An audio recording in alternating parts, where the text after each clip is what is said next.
We interrupt your regularly scheduled broadcast program to bring you these interdimensional announcements from the Underground Initiative. We would like to offer our thanks to the people and organizations that help make the Underground Initiative what it is today. Some of the music you're hearing in the background comes courtesy of Midnight Syndicate. These horror music pioneers can be found on Spotify, iTunes, Ask Alexa for Midnight Syndicate, or at their website at midnightsyndicate.com. A big thank you to the one, the only, Kevin MacLeod. Check out the amazing works of Kevin MacLeod, a full-time composer who has published over 2,000 works of musical genius, most of which he's made available for others to use using the Creative Commons by Attribution 3.0 license. His work can be viewed on YouTube and incomptech.com. Thank you, Irutan, for letting us use your music. This amazing savant of Celtic and medieval melodies can be found on YouTube and irutanmusic.com. We would also like to thank Blizzard Entertainment, CD Projekt Red, and Bethesda for having such iconic and impactful music, as well as allowing for fans to utilize said content in productions like these. Please keep in mind that this is all fan-generated content and is not sponsored or endorsed by Blizzard Entertainment, CD Projekt Red, or Bethesda. We just really enjoy their content. A big shout out to Derek and Brandon Feitcher. Their amazing compositions can be found on YouTube under Fantasy and World Music by the Feitchers, as well as iTunes, Bandcamp, Amazon, and Spotify. Go check them out. Stringstorm does music, voice acting, sound effects, and more. There's a lot of creative symphonic metal music on their YouTube channel, and most, if not all, of their songs can be purchased at store.stringstorm.info. Various artists and animators were vital in bringing the Underground Initiative to life. We would like to thank Edvartigo, who can be found at twitter.com/Edvartigo. Sunzaki Kojika. Check out her artwork and content at twitch.tv/Sunzaki Kojika, and CJ Emmanuel II. Thank you very much, and enjoy the show.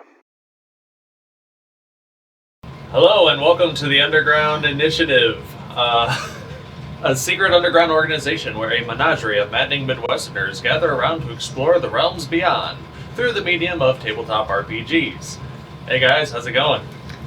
The only thing that's maddening is the temperature outside.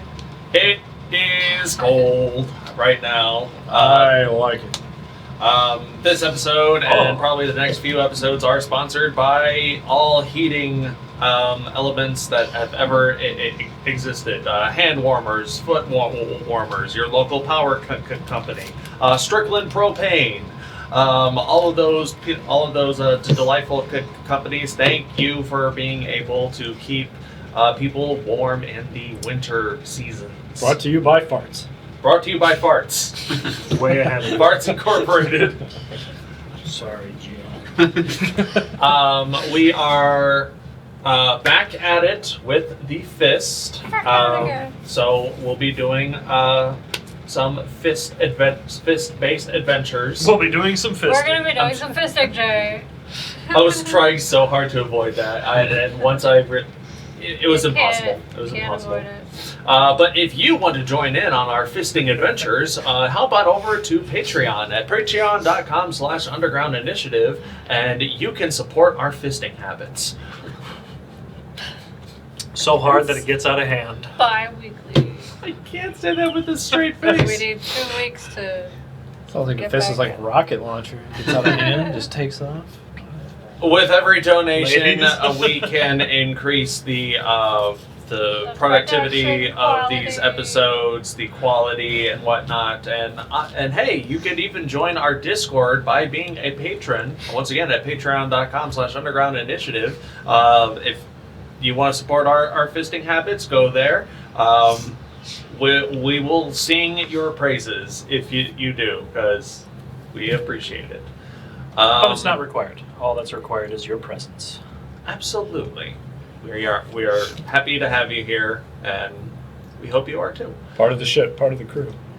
In the meantime, no other stringent announcements, I believe, but of course, as always, don't forget to check out FromOuterSpace.com for all of the wonderful adventures and ideas from the mind of our very own John. Check out the Thirsty Nerds podcast anywhere that podcasts can be observed and enjoyed. I know Clarence will, and his crew will be very, very appreciative of that. What'd you call it by accident that one time? Trash something. Yeah. Because I had the trash ass podcast. the Trash Nerds podcast. I had trash taste on my mind for whatever reason, and thinking about your music selection, huh? Was it that space banjo thing you were posting? That's something completely different, but who knows? Space Banjo! Hey, Space Banjo. This episode is also brought to you by Space Banjo Ambience. It really isn't. Check out the 10-hour version. Highly recommended. It's not actually sponsored. We are not sponsored at all. But we would like to be. In the meantime, I guess we can begin.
We have returned.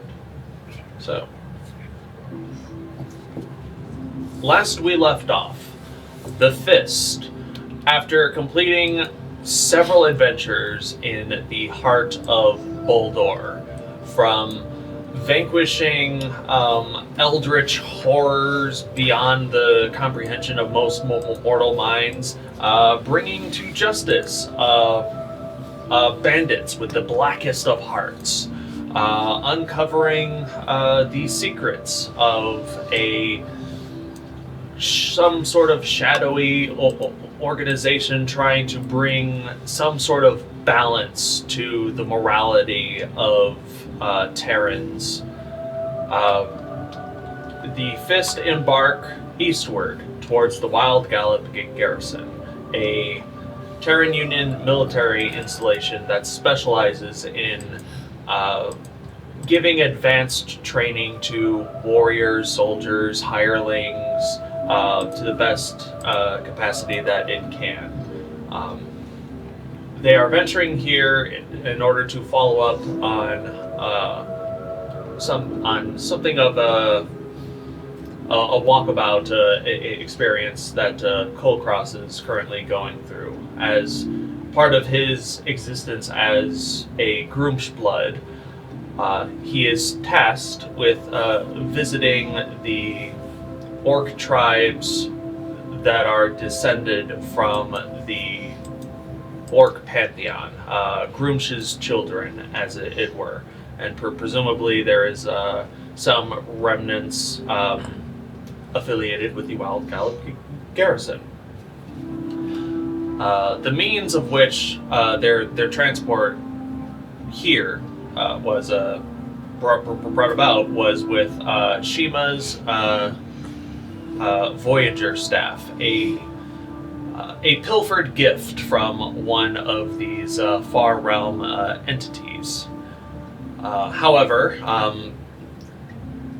being new to experiencing far realm arcana, and especially wielding it to such a grand scale as teleporting across the continent, there were some mishaps, and which resulted in the fist going unconscious at some point after being delivered somewhere near the Wild Gallop Garrison.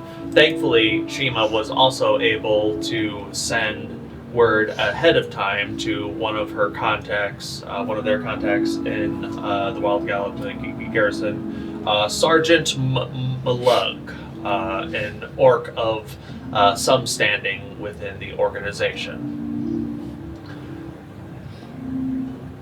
However, as is stated, upon arrival, most of the fist went unconscious almost immediately, just for the seriousness of mishaps that occurred during transport. And eventually, the fist was recovered by Red Guard scouts and brought to Wild Gallop Garrison to recover, essentially.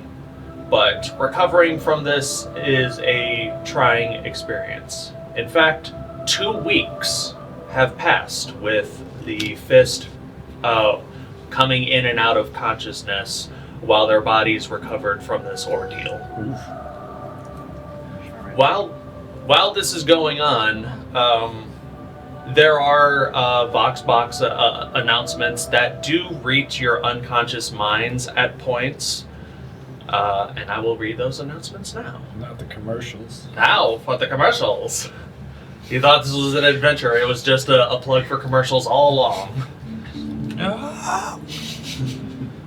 Aaron's Chester Forlade, bringing you the latest news here on the Terran Box Network.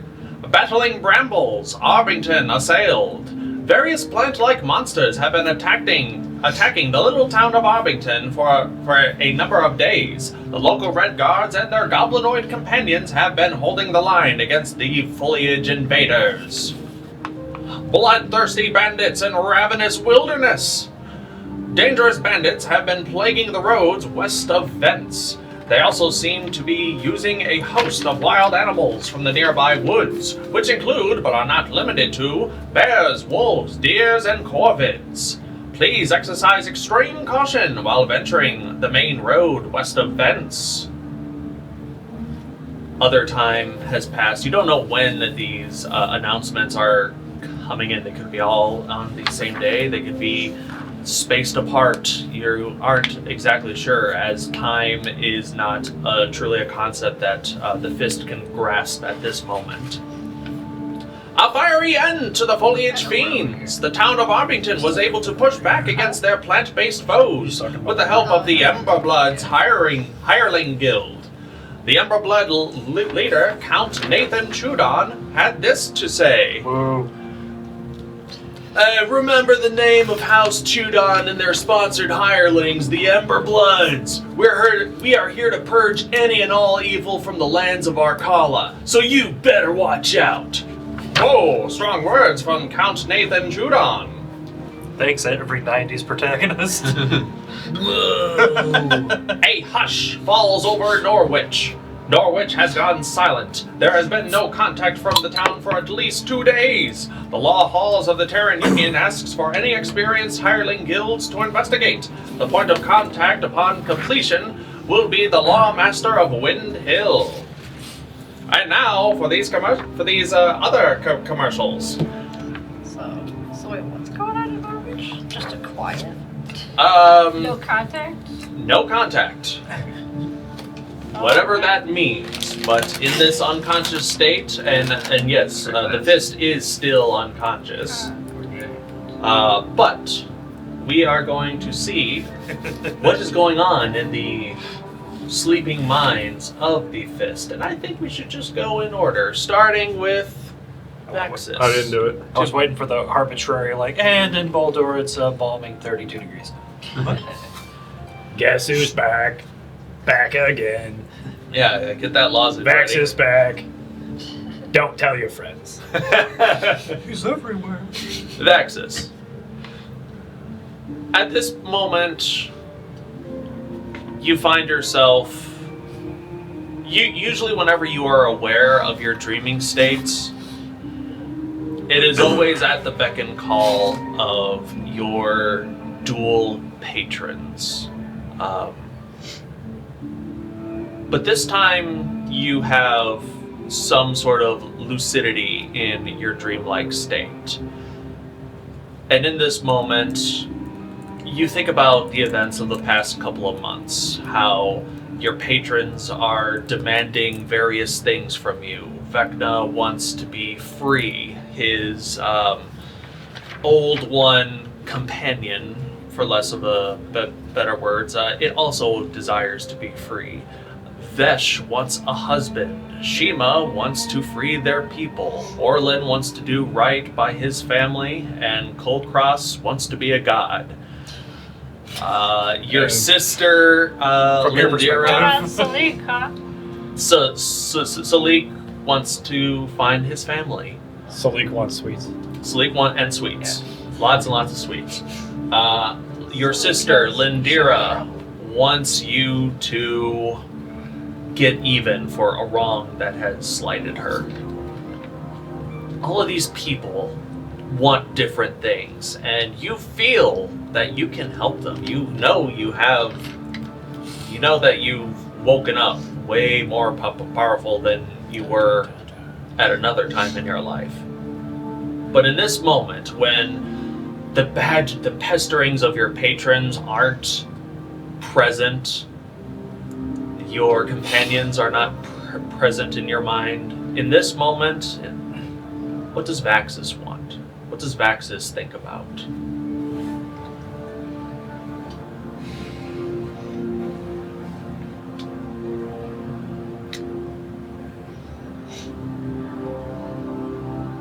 I think about the void from whence I came, and how long was I there? Can I actually achieve something now that I'm back? Or am I just part of everyone else's story at this point? We'll see how it unfolds. Make a wisdom check if you don't mind. I'm trusting your new die again, John. I don't think it's a good idea.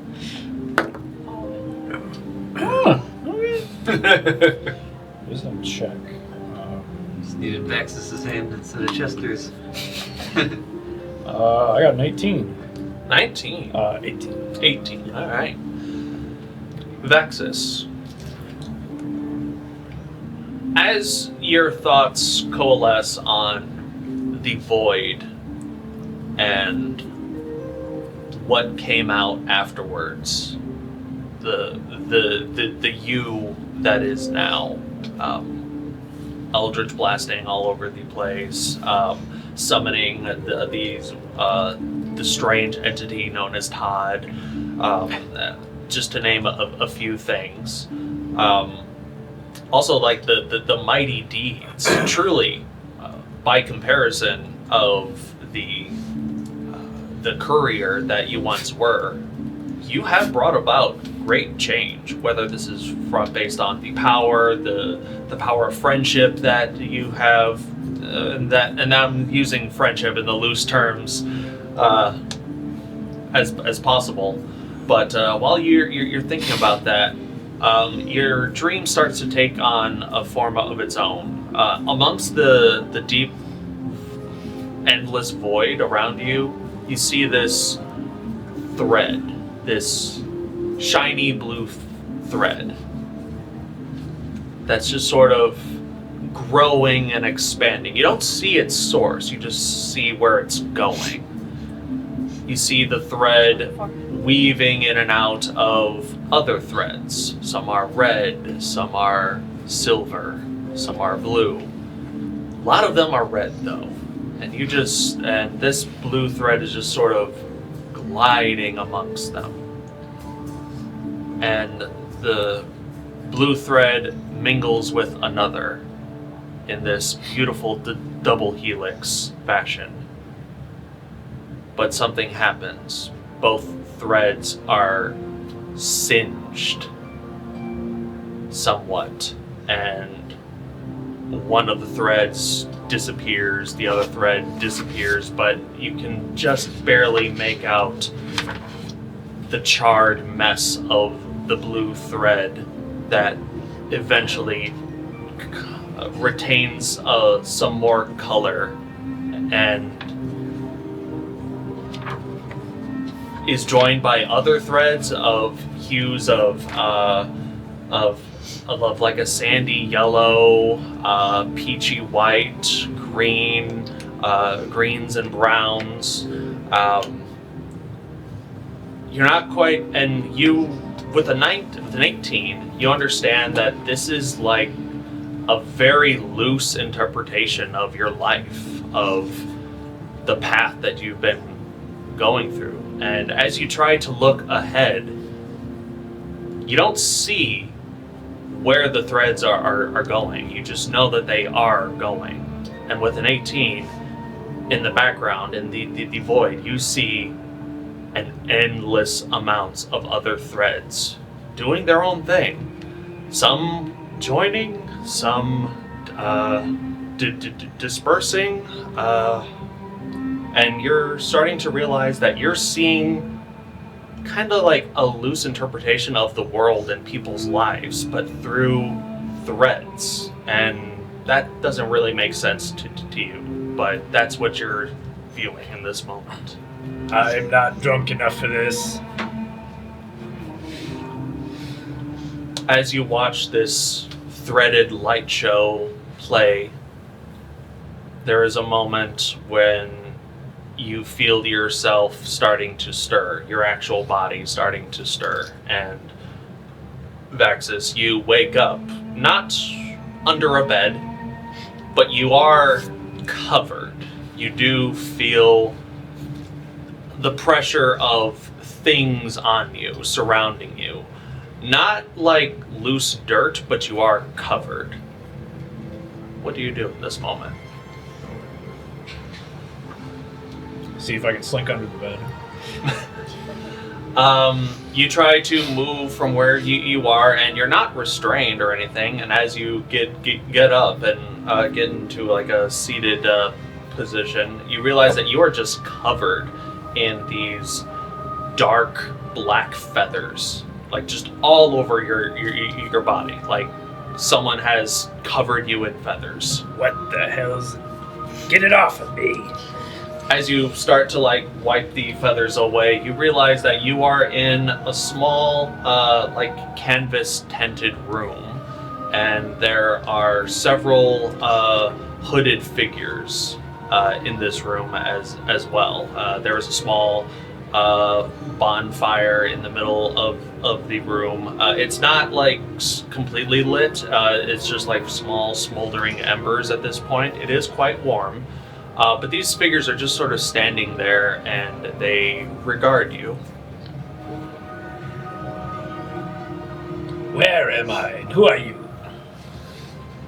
One of the figures looks at another. He awakens. I figured he would. It asks questions. We should answer. Hello, Vaxxus. One of the hooded figures drifts a little bit closer towards you, and you can tell that this individual is a tiefling, but because their horns do come out of their hood a little bit, but the hood is long enough to where you don't see their eyes, you just see the features of their mouth and the green skin of tiefling underneath. Why can't I ever have a normal day? Please. Forgive us for your current state. We weren't sure if you were alive or dead.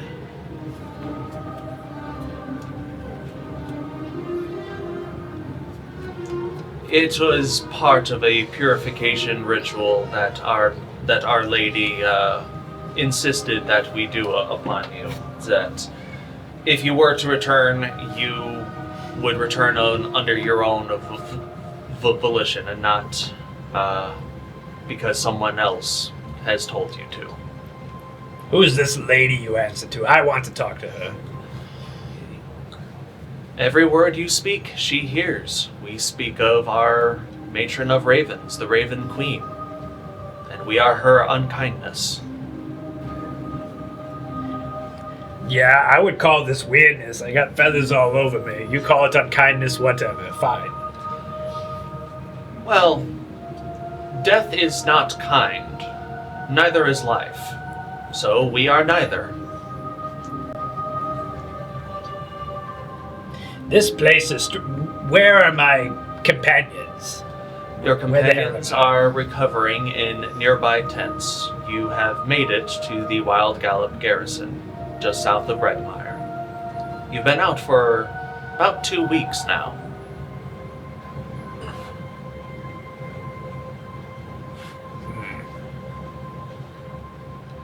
Well, it was nice talking to you in these cryptic messages. I think I'm going to leave now. Before you leave, we would like to state that the nature of your existence is fascinating to us. We believe that you have experienced death at one point in your life. May we ask if this is true? I mean, I don't know what people have been saying about me, but they're all lies, I swear. And the fact that you have survived for 2 weeks without the need of food or drink and have hardly taken a breath is known, never mind to you? You mean you didn't try to feed me for 2 weeks? What kind of people are you? Well, we don't tend to feed people who don't breathe, and since... Maybe I'm a light sleeper. I am appalled, frankly. For 2 weeks, you call that light? I've had worse. I've slept longer. You know, sometimes I take a whole month of vacation. Perhaps even longer than a month. In any case, Our Lady is interested in the nature of your existence, and her unkindness is extending an invitation, should you wish to know more. Sure, leave me a note or something. Maybe my people can talk to her people, you know. Wherever there is death, the unkindness will follow. And one of the individuals pulls something out of their robes and presents it to you in their hands. It is a ornate black feather that looks like it's made of silver and glass. It looks very delicate. Say that one more time. Is an ornate feather, you said? A feather, yes. An invitation, a promise of things to come should you serve the natural order of the world. I mean, it sounds like I have to go kill people. Are you okay with that? Is that what she wants me to do? Seems like that's what everyone wants me to do, is just go kill more people. Death is a natural part of life. Unfortunately, so is murder. No one can say what your path is. Your path is what you make of it. If you decide your path is to kill, then kill. This has been very enlightening. I bid you adieu, weird stranger. Goodbye. Do you take the feather with you? I'll pocket it, yeah. Okay. Add Raven's feather. Raven's flight to your inventory. Okay. Shiima, as you dream, you find yourself standing in a blackened void with the Voyager staff just floating in front of you. It's already the top orb of it has expanded outwards, and you are just surrounded by these twinkling constellations of stars, maps, charts, all just like fading in and out. What do you do at this moment? mean, is this different than what it looked like when we were, like, being teleported? Make a perception or arcana check, your choice. Probably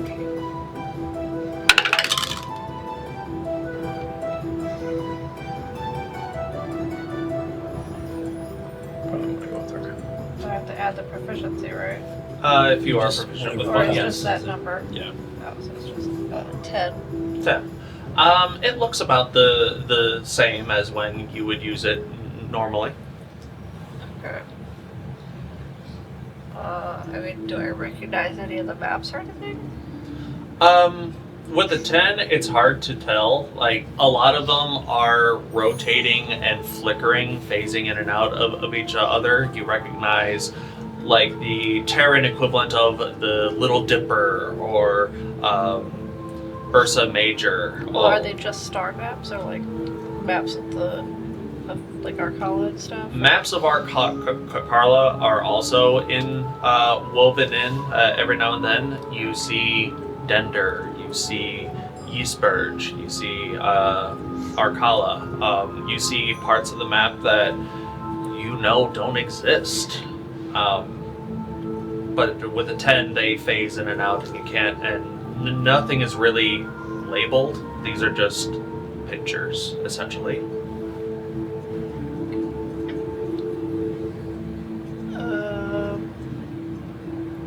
I mean, since I see Dender, can I, like, try to spy on Dender? Make an Arcana check. Okay. Let's use a different dice. Oh, that's better. 24. 22. 22. 22. You think you focus on Dender, your homeland. Spent a long time here, seen a lot of it, been told of the rest. And you focus in on the capital, whose name escapes me at this precise moment. Yeah, I remember the capital. Uh, I have it. Kavan? Something like that. I don't remember. The north is huge. No, that's somewhere else. Northrend. No, wait. Winter is coming. Winter is here. My fingies are so cold. Yeah. Winter is coming. I don't remember what it's called. I don't have it either. I'm bringing up my character thing. The big woman. No, wait.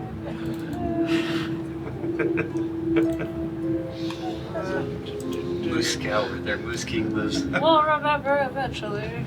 A room with a moose. I love that moose. Kavan. That's right, yeah. You focus in on the shining jewel, the shining oasis of Kavan, the once shining oasis of Kavan. And even with a 24, like, you feel the energies of the Voyager staff shunting you to where you want to go, but there's this wall, this barrier, this boom, this force that is pushing you away from getting too close to the familiar parts of Dender. Like, something is intentionally blocking you, and it's not your staff. It's something about Dender or on Dender that you can't quite hone in on. And with a 24, you kind of like try to ease your way through. Like, maybe I can go south to Suveria, and you can't quite go there. What about north to District? Can't go there. And then you start to go around through that divide, and there you can see plain as day the sands of the west, which is a grittier gray coloration rather than the golden sands of the rest of Dender that you're most accustomed to. Every now and then you see crawling out of the crags humanoid scorpion people just like rise up, snatch a live boar that just happens to be out there and drag it underground into the sand, potentially to be consumed. This is the harsh life that exists for the traitors, the unloved, the negatives, the them of Dender, essentially. But one major difference is you can see the sky on this side. The rest of Dender has this ugly red storm cloud, like perma-storm cloud everywhere, night and day. But this side, you can see the sky. You can see it. And that's really all you see in this moment. And you do see that there are small civilizations on this side of the wall, of the continent. Definitely not the grand structures of Kavan. Everything just looks like they're made out of stone, like literally carved out of mountains and crags and whatnot. But there is civilization here. And in this moment, the Voyager staff sort of closes the constellations around you and into the staff itself. And I would like to ask you to make one more Arcana check. And I'll say at advantage.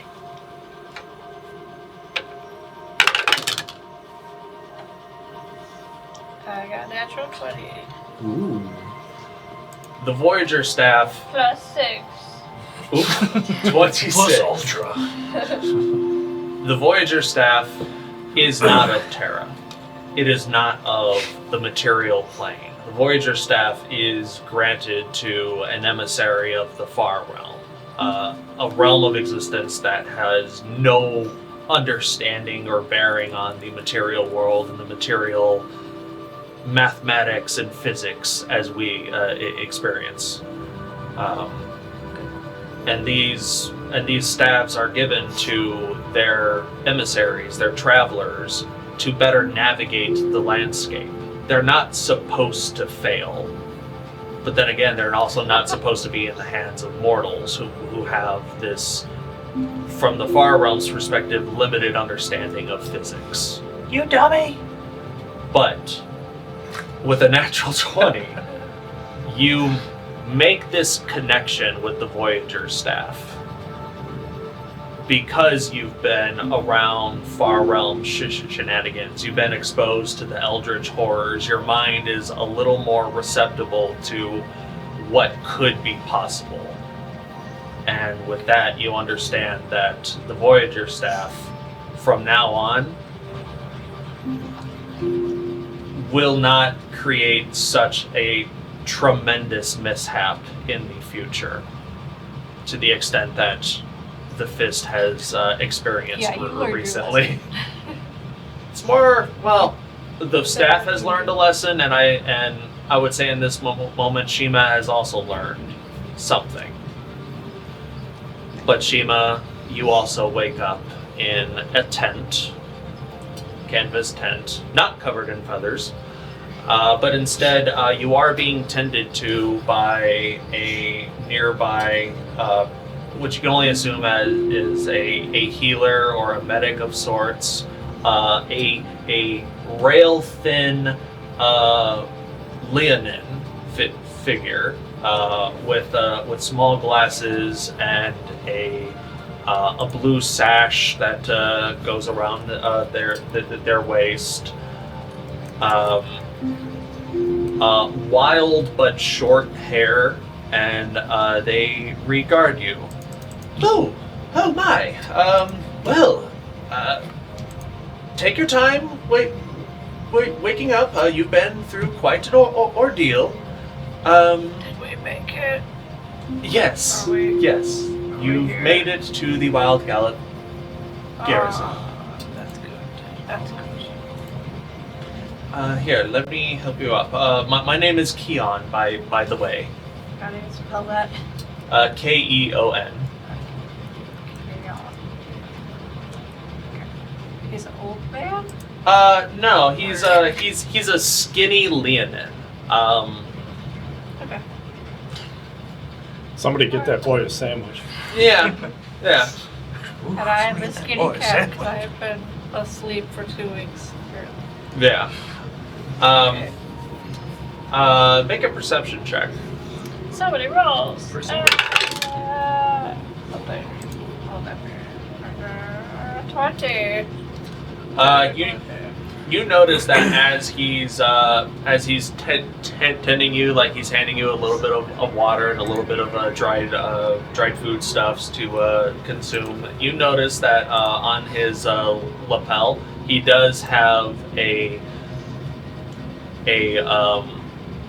gold and blue pyramid pin on his chest, and you recognize this as a symbol of the Marithan Ziggurat, the Dender equivalent of the Cerulean Trove. How do you spell Marithan? Don't ask me. MZ.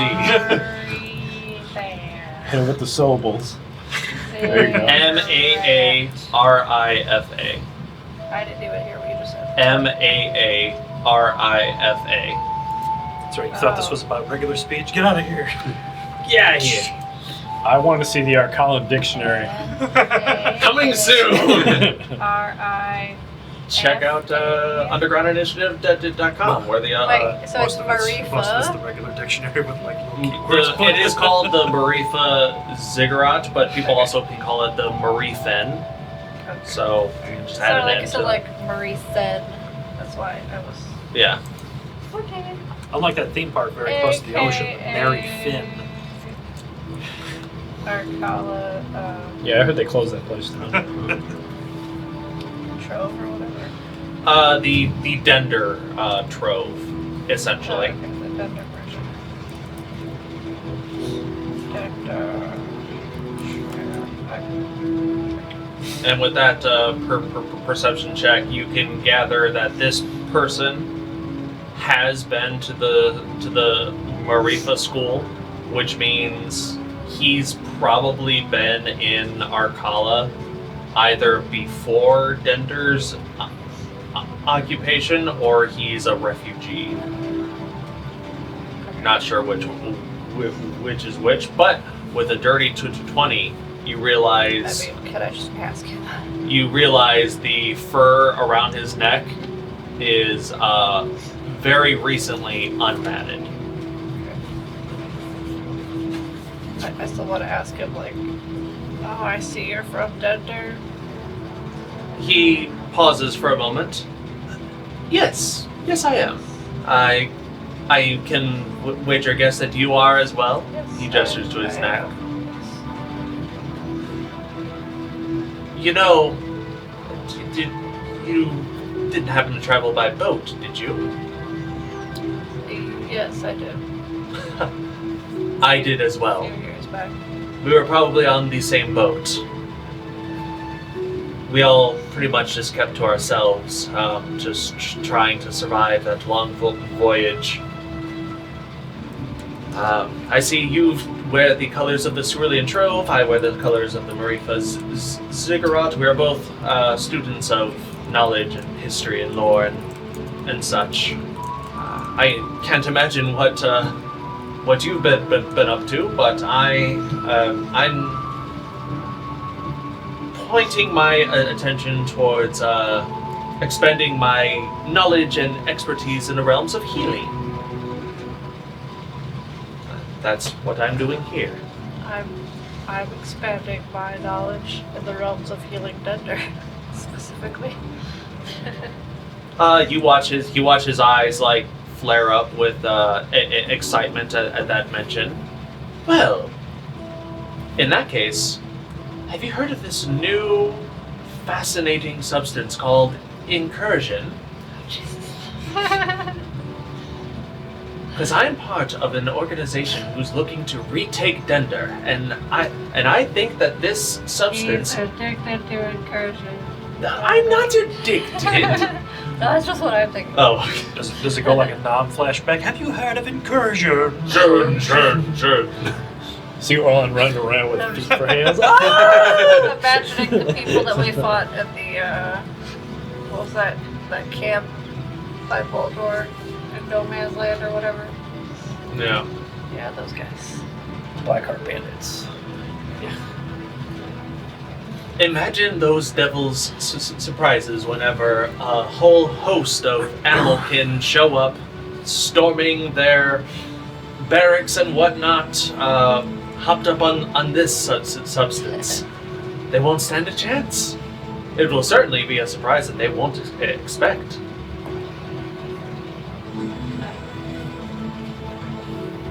I don't know if I would want our kid to be taking that, even if it is a little bit of an advantage.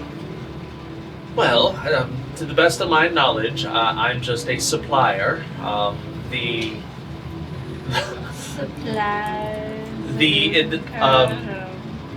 This is Incursion has gone through several different variations over the years, but they say that the head chemist in charge of its creation is really close to making something a little more succinct. And as you know, right now, Incursion has 6 possible options of what could happen if one imbibes it. The way he's speaking, it looks like you can bottle each of those 6 into one vial. Who knows if it can actually happen or not? But that's essentially what he's putting down. Ah, yes. Do you know who this? What do you call him? The chemist? Or is that what you just said? That's what he is, but everyone else just calls him the Manticore. The Manticore. Hold on, I gotta add Sounds like this the to guy my that should have list been of talking. people. They should have been talking to Orlin. He's got like bigger salts or something. Finally, we can finally get a controlled substance. Before it was just feet for hands, diabetes, can actually fly, and paper thin skin. All I the didn't give up my bruises. incursion then. I gave it to Shiima. I still got my bigger salsa credit. My coconut hands. Still got my cocaine. You can still snort your salt, but black tar incursion? Nope. Just in case there's an emergency party. These bigger salts are great, but I have to resist eating your face. Is Manticore somewhere in Arcala? Because my brother is also connected to incursion dealing, I suppose you could call it. Well, we have. I don't know where my brother gets his stuff. Well, that's the thing. A lot of our supply chains aren't supposed to know exactly where it comes from. But if you are so inclined to meet with the Manticore or see the creation of incursion, all I can really tell you is that the ones to speak with are in Deep Light Spires. If you go to any of the bars there, and if you tell the bartenders that you need a new inkwell, sooner or later someone from our organization will come find you, and whatever happens there, I truly cannot say, but that's at least a step in the right direction. Guess I'll take that into consideration. Where's the rest of my group? Did any of them die? Am I gonna have to bring anybody back? Oh no. Although I Did will you have to bring anybody back? I will admit, when your group was found, everyone was a lot worse for wear. But I think we were able to put everyone back together relatively so. I feel relatively back together. Wonderful, Thank wonderful. you for that. As this exchange is going on, Orlin, you sleep and you dream of the more recent occurrences of your life. Coming face to face with your father. Him talking to you as an individual rather than someone who is beneath him. Bringing you the plights of the family, that the family could be elevated through potentially your deeds. Or your family's name could be dragged down by an outside force that you're not exactly sure of. And of course, the hidden family history that the Trinettes are descended from devil-worshipping tieflings, but are doing their damnedest to become outstanding members of society. Oh, your sister's attracted to him. Stay away from my sister. What is Orlin's mindset in this lucid state of dreaming? I'm pretty much thinking exclusively about Shana Lore and the dragon and getting to do that adventure. Make a wisdom check.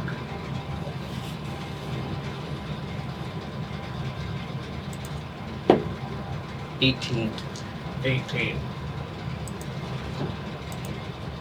Your vision focuses on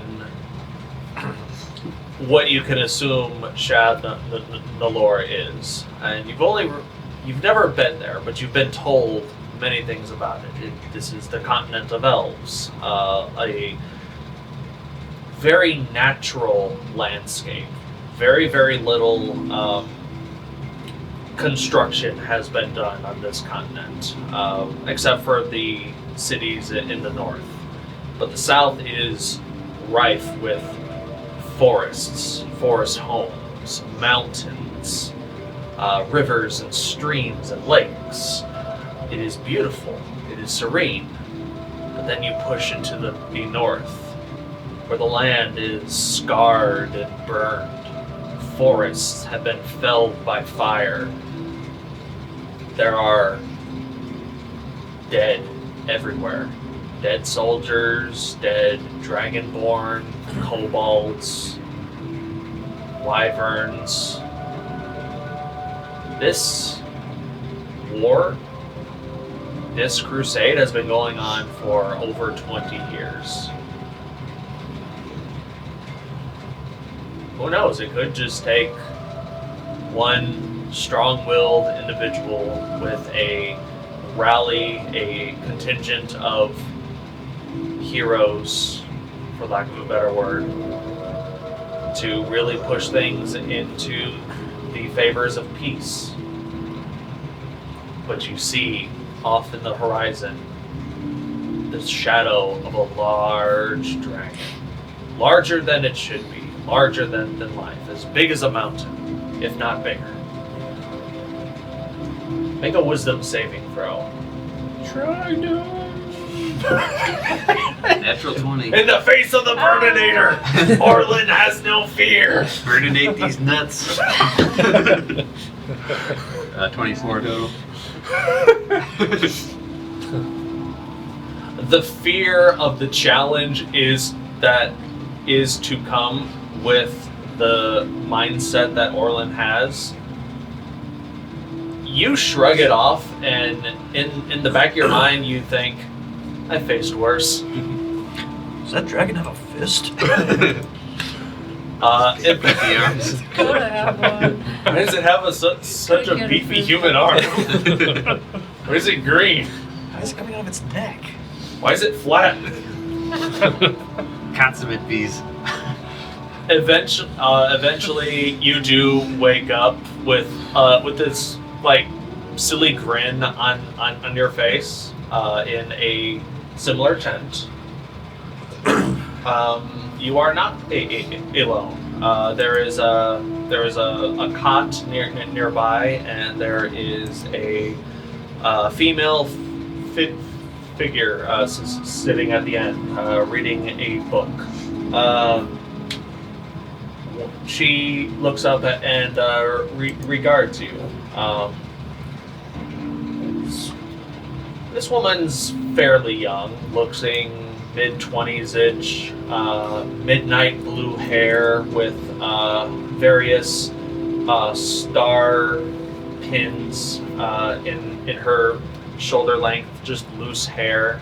She wears long blue robes, but inside you see that she wears a red and gold, very fancy shirt and waistcoat. Make a history check. I'll say at advantage.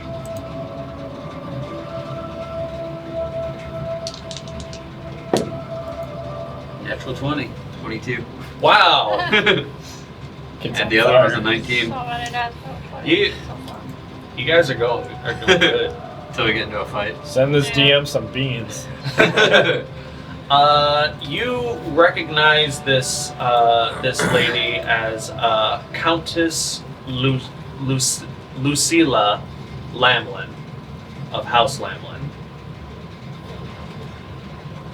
Lucilla. Sure. Lucella? Lucilla.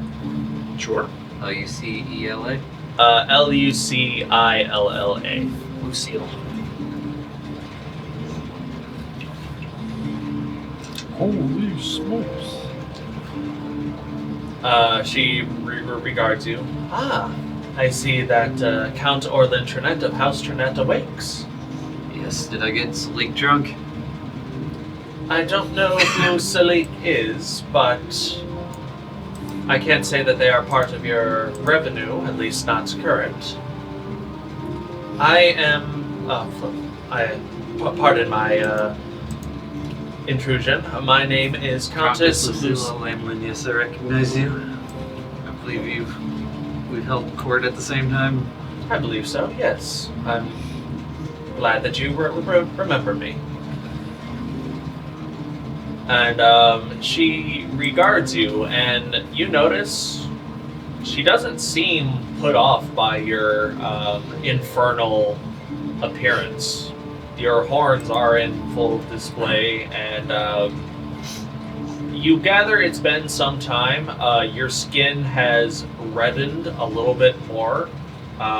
It's not a deep, vibrant red that you've seen some tieflings have, but your horns are just a little bit longer, and your skin is a little bit redder, a little more uniform, let's say.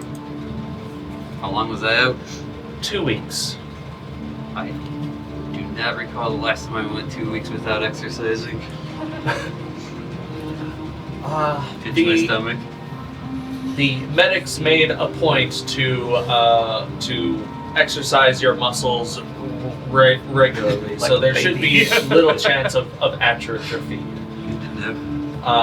However, it seems that some people can recover faster than others, and at that moment, Saoirse jumps up onto your bunk and gets on top of you and just starts licking your face. She's in her Drake form right now. Yeah, that's what she's doing. Claw Give her a up. squeeze. Oh god, it's everywhere. The wings are flapping. It's awkward. It's like a lizard tongue. Just I've been keeping your animal companion company while you've been recuperating. I hope you don't mind. How did the Countess end up in this role? Same as yours, I would imagine. The official announcement that the Queen Regent wants to expand. She wants the Dragon Crusade done and over with. So she is charging the Duke houses to put forth much more of an involved role in making that happen. So the lowest of us, some volunteered, some were chosen. I can only imagine you chose this for yourself. Started gaining renown and experience as hirelings, as defenders of Terra.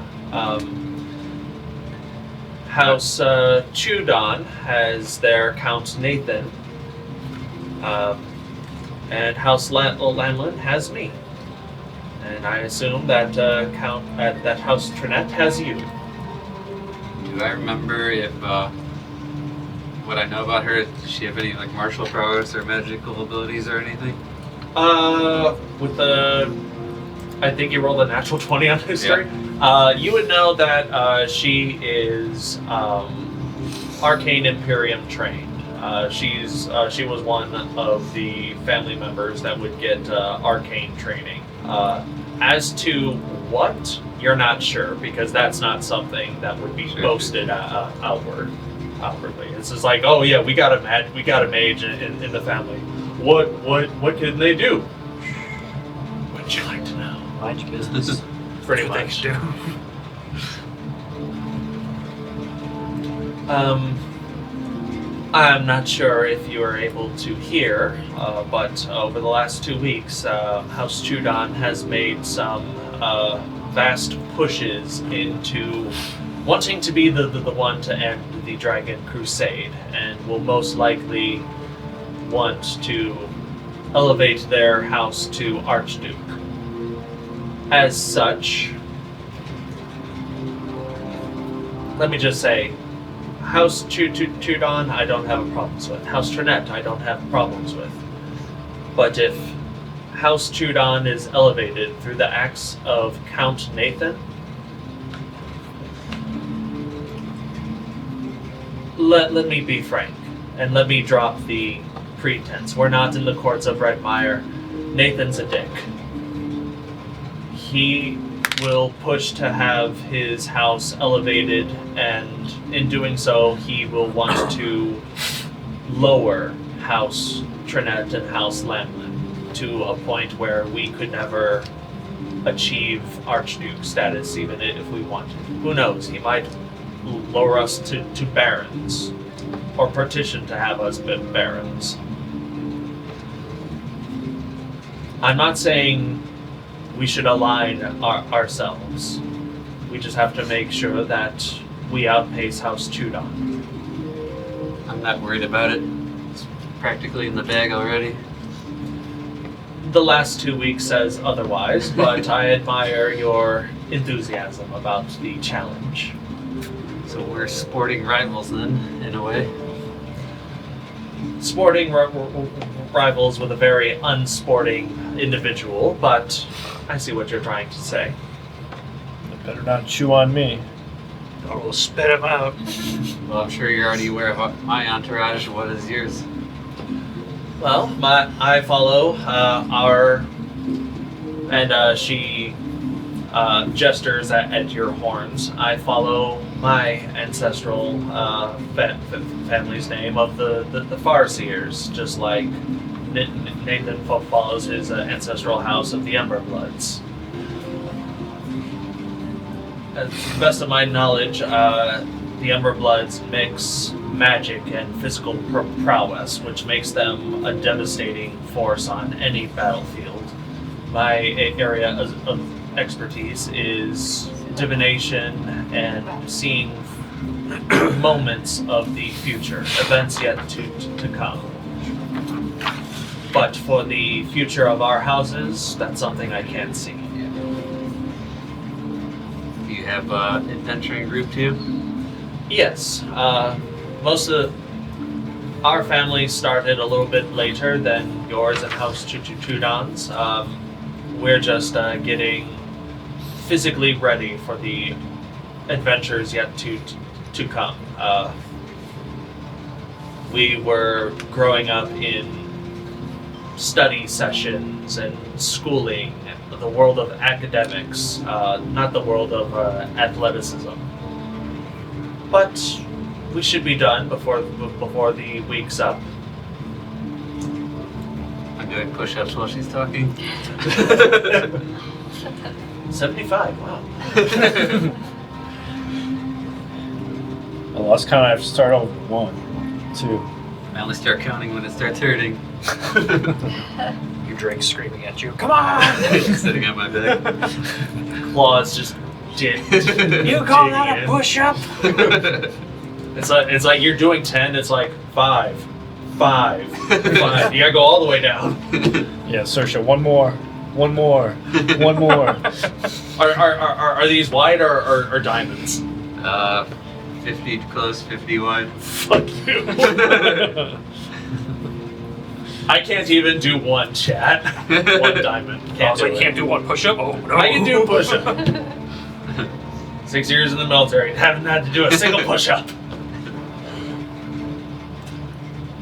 Well, And now you know. just as long as you don't lose yourself on the field of battle.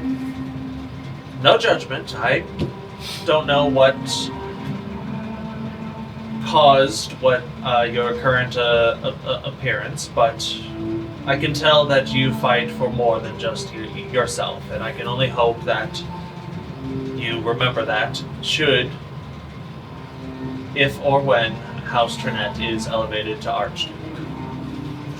We've had some encounters that a dragon would not be the weirdest thing we fought. Let's just say that, and it's led to this. So I've heard.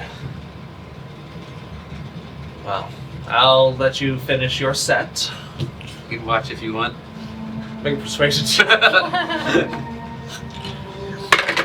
Yeah, buns and ties. Dirty 20. Okay. Alright, I want. Today's a long day.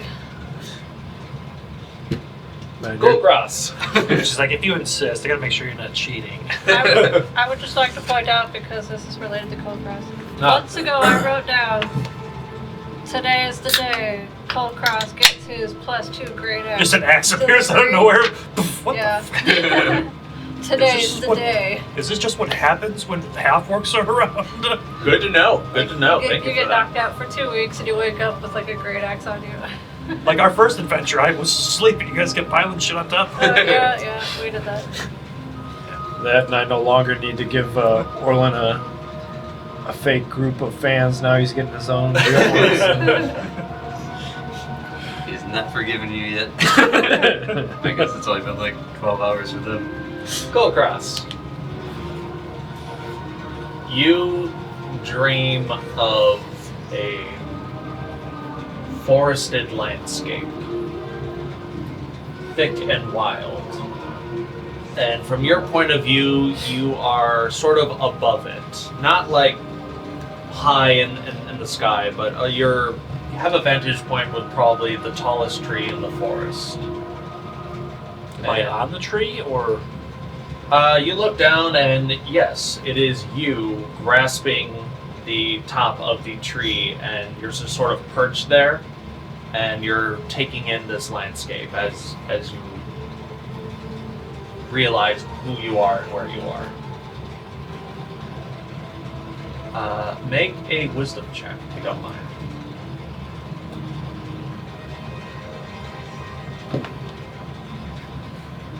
14.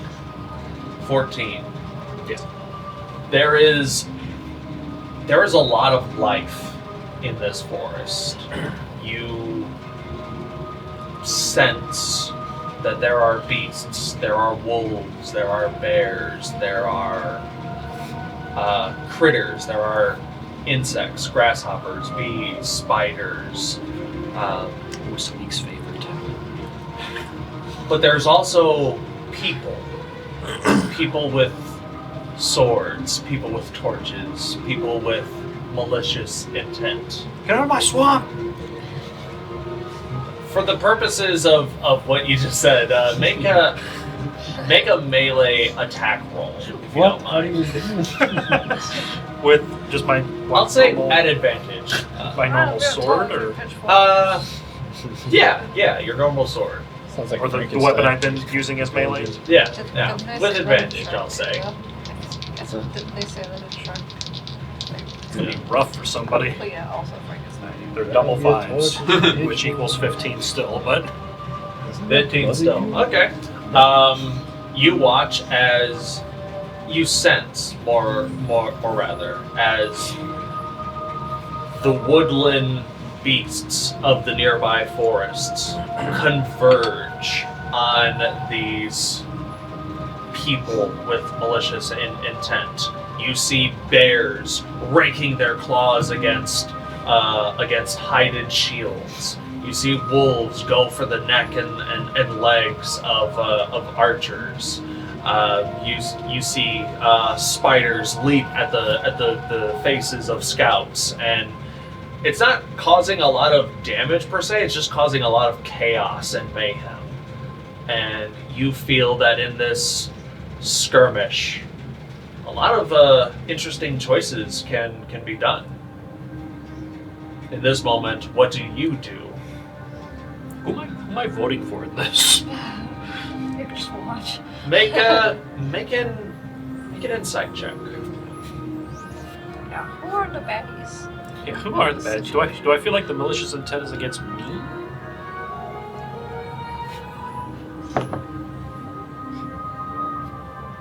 Six. 6. It's hard to tell.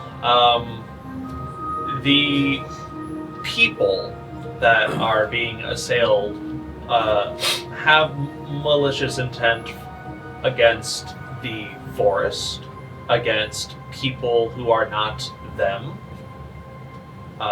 Potentially you specifically. Are they humans? Some Or are is it mixed? humans. In this dreamlike state, it's hard to tell. They're just people for the sake of the dream. Is the forest mine? With a 6, you don't sense that the forest is yours, but you feel a connection in the forest that you can't quite explain. I'm gonna save the wolves. You jump down from the tree, and in this skirmish of man versus beast, you come in, and it's like your arrival pushes the tide in the favor of nature. Come into my house and kick my dogs. And while that happens, you wake up, and it's a sudden wake because something heavy just sort of like drops on you, and that's enough to like bring you out of this dream. And you see this large. You are in a tent, a canvas tent. A large two-handed great axe. A great axe. Great ass. Ooh. That's a great ass. Plops on you. And Turned down for what? and you hear voices in the tent. I thought he was going a different route with that. When I said I'm defending the wolves, he's just like, this wolf, humanoid female, what the hell? Stop reading ahead. You hear two voices. You hear the voices of a man and woman. What was that noise? I thought I heard something. You didn't hear anything. But there's a. Oh, I think he's waking up. What? You look over and you see familiar figures. Now, I don't know what these figures look like, so I would like for you to describe what Asamira Ironslayer and Thunar look like. Your friends from home. I'm gonna relook up what they were even. How long it's been? You're supposed to tell me this. Asamira Ironslayer is a female minotaur, and Thunar is a dwarf. Thurnar. Well, we'll go with Thurnar first, and I'm gonna go very simply with him, just because I just watched the movie yesterday. He just looks like Gimli. He's probably younger though. Easy enough. My Minotaur friend, which I only looked up the name, I didn't look up how to pronounce it. How are we pronouncing it? I called it Asamira, but you could say however you want. We'll go with that, Asamira. Also, Mara. is a female minotaur of average height. I don't know what an average height for a minotaur is, so everyone look it up. I think they're not as tall as you would think in 5e. Size but of human. Yeah, they're still like medium creatures, I think. I don't know. I mean, a Goliath is a medium creature. They can be like 8 feet tall. Yeah. Ask that guy over there. I'm looking it up. What else does she look like? Majority of black fur with some white spots. Her horns. Like a cow? Not. There was a. Like a Dalmatian. Yeah. Not that many white spots. Minotaurs came out in the time where D&D started being vague about everything. Just says into the same ranges of height and weight that humans have in our world. We'll go with the tall version of human. 6'5". Mostly black. I mean, they are technically cows, so. Her horns, instead of going outward, they curve backwards.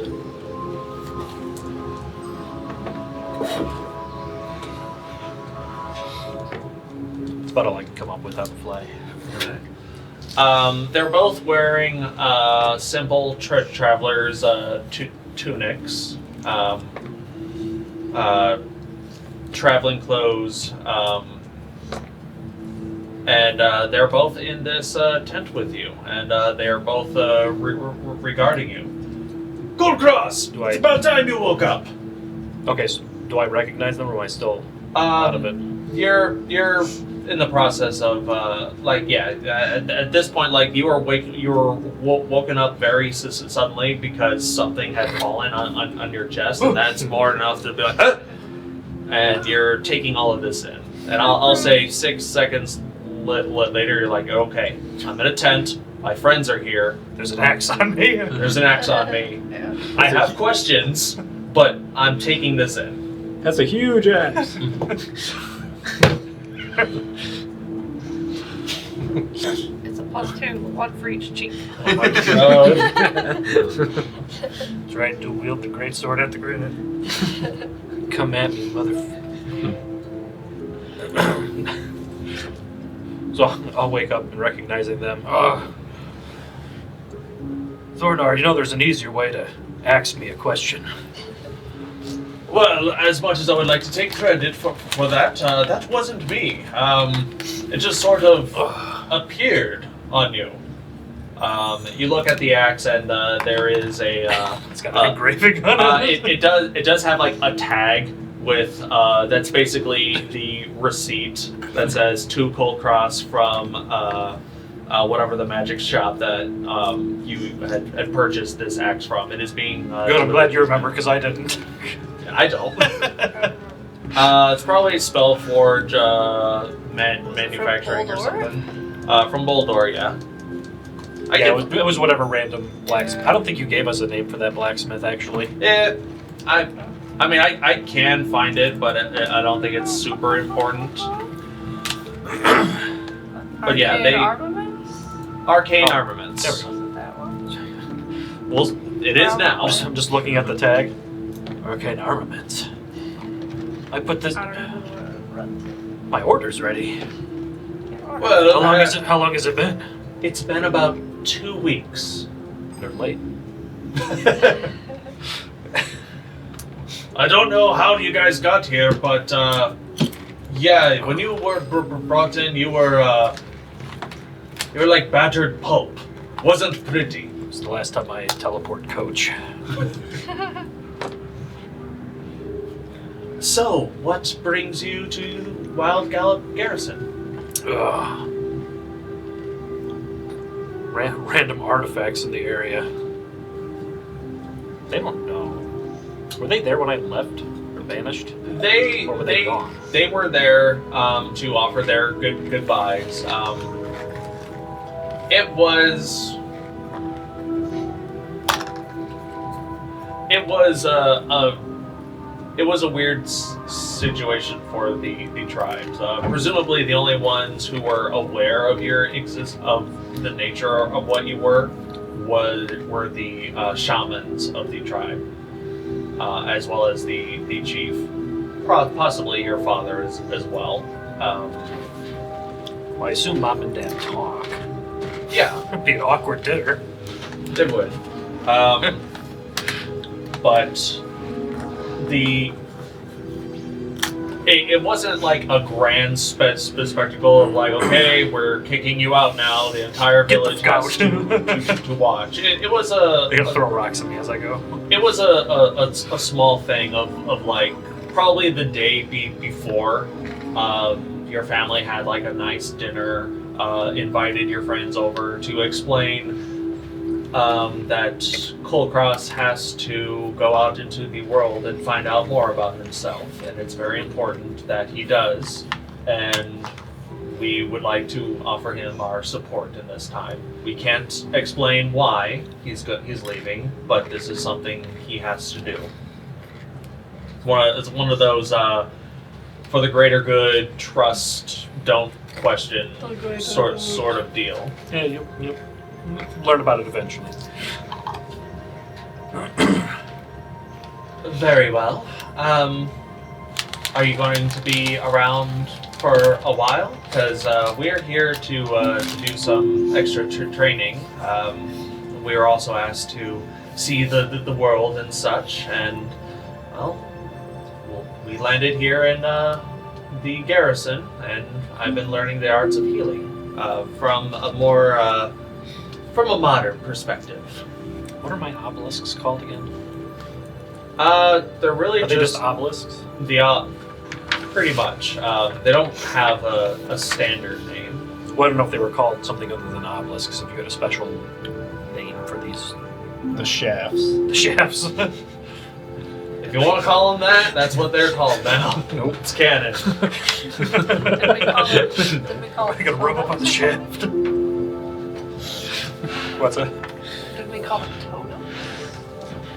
Totem, I think, is the most appropriate. Okay, I was gonna say it. If they're I big like stone it. monuments, I was gonna say. Yeah, I know my name was a long shot. They all look like Samuel L. Jackson.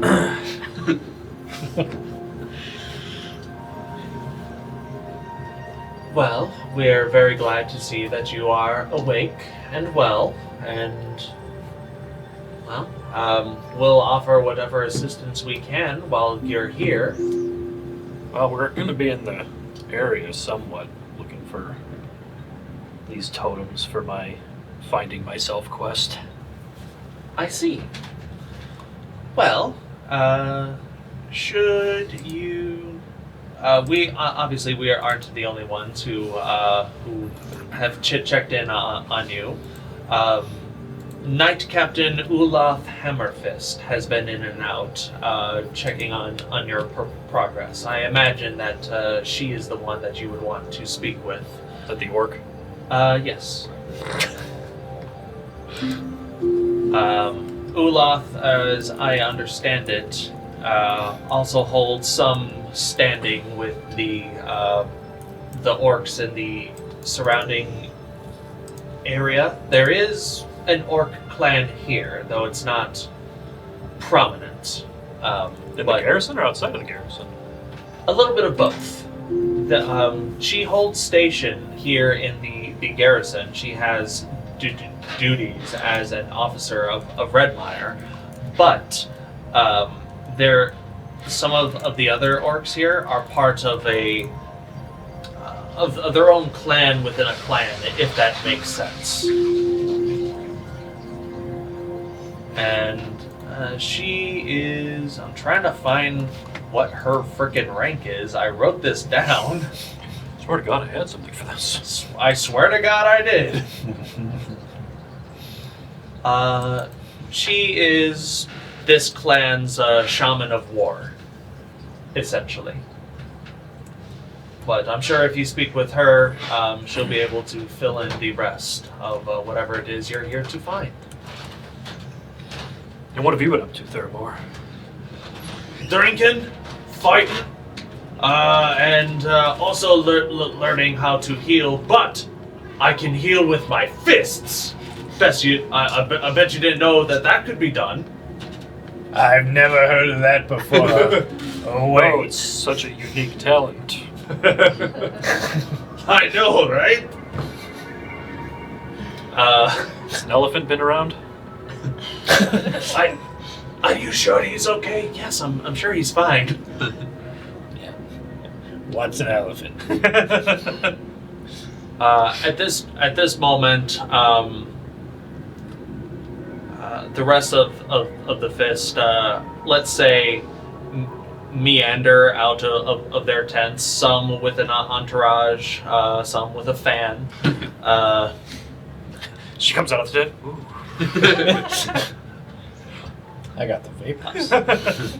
Keon follows you, Shiima, just to make sure that you aren't experiencing any residual effects of the temporal displacement of what just happened. But after seeing that you're able to carry your own just fine, you all meet outside, as these are outside tents and whatnot. But nearby you can see the garrison itself, and you are indeed inside of its grounds.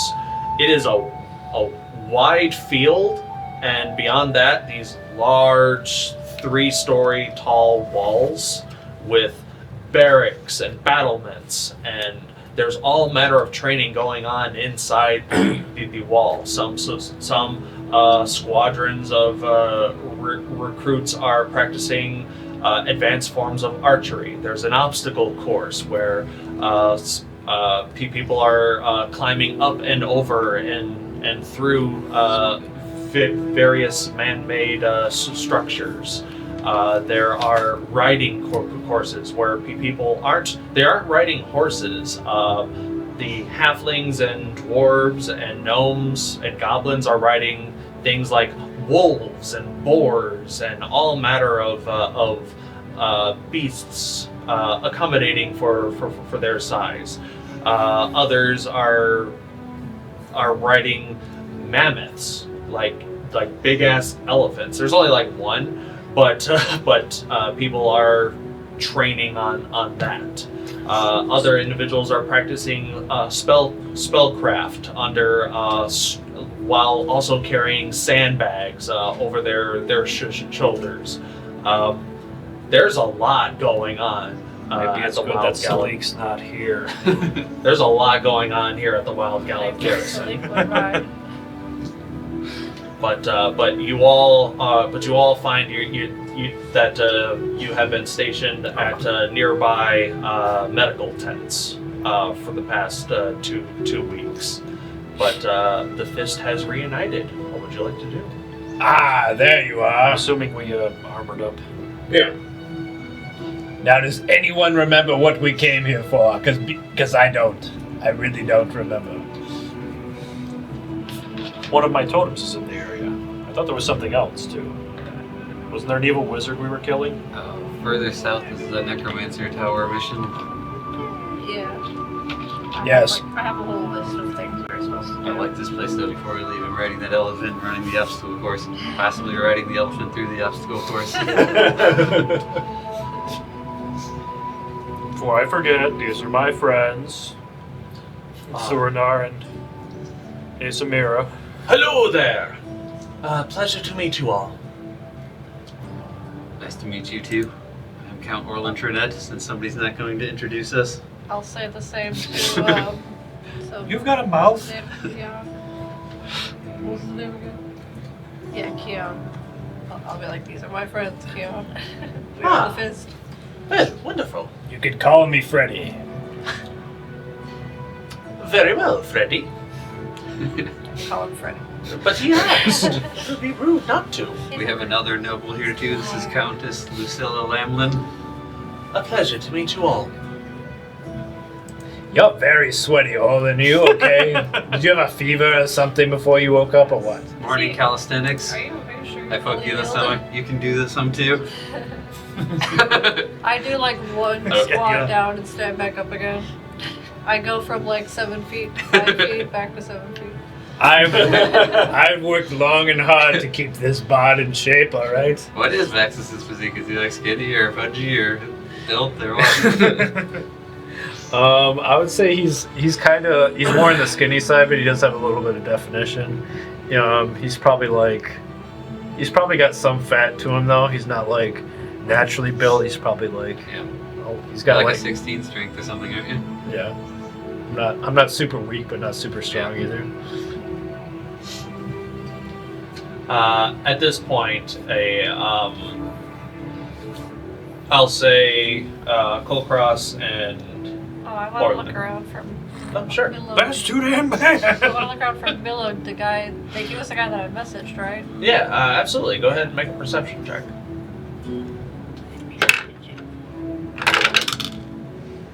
Not good. Like single digits or something. 6. Alright. As Shiima looks out at the crowd, trying to spot a familiar face, Kulkras and Orlin, you two spot. We do it naturally. You two spot an orc dressed in red-colored chainmail. It's more like a chainmail vest. He's got these big, beefy arms. He just sort of like swaggers, strides up, really short, crew cut haircut.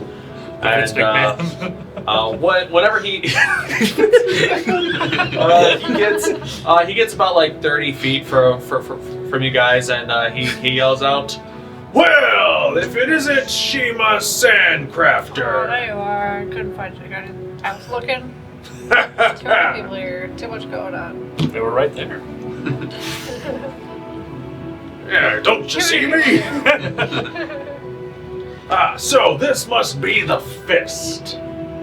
He regards you. He has like this like perma grin, like which is a mixture of like smug and confident.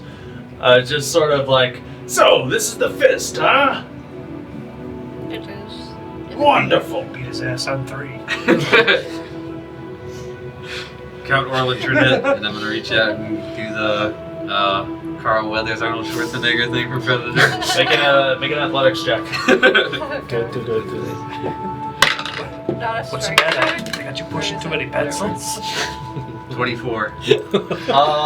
24. It's that. Perfect round. It's perfect. It's just Yeah. like the movie. The sunlight glistens off the muscles a A little bit. little bit, yeah. I think you need to rest a little bit more, don't you think? Oh, I can do this all day. All goddamn day. Oh, really? Make another one. Another one. Please tie again. Oh! Natural 20. Ah! For a total of 31. You flip them over. You feel yourself starting to like push him back, and at that point he releases it and he just goes, "Okay, all right." He rolled a 9.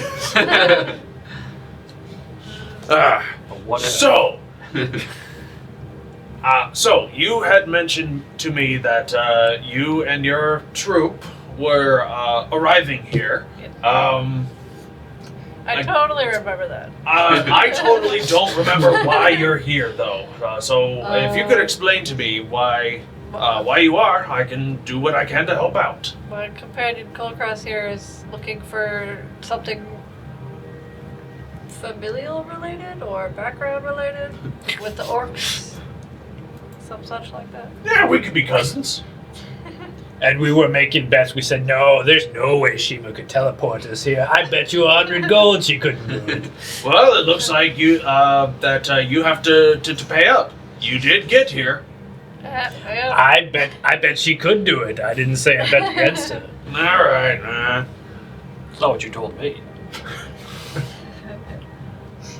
Is it always like this? Something tells me, yeah, it probably is. Yeah. Well, I can introduce you around to some of the other orc officers and soldiers here, unless there is someone specific you are looking for. Who was the one guy we talked to at the first village? What was his title? First he was the village? shaman. Oh, that He was the clan chief. Oh, the chief. Yeah, there's the clan chief the and river the 3 walkers? shamans.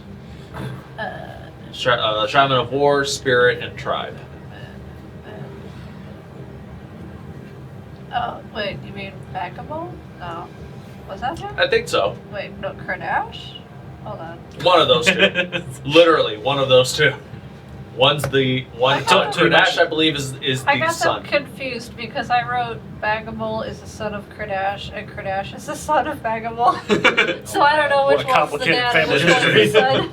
Let's see. What kind of But science I wrote, fiction game I are we wrote playing? Vagabond's the Futurama. chief though. Huh. So, I think Kardash is the chief. Ding, ding. oh, Kardash is the chief? I think. I wrote We'll put a Vagabond. pin in that I wrote for right Vagabond now. as chief, so I don't Because know. I have it written down Yeah, to no, somewhere, but I please. don't feel like flipping through papers right The now. shaman Not right was We'll do it on break. We'll do it on break. We'll do it on break! Not live. I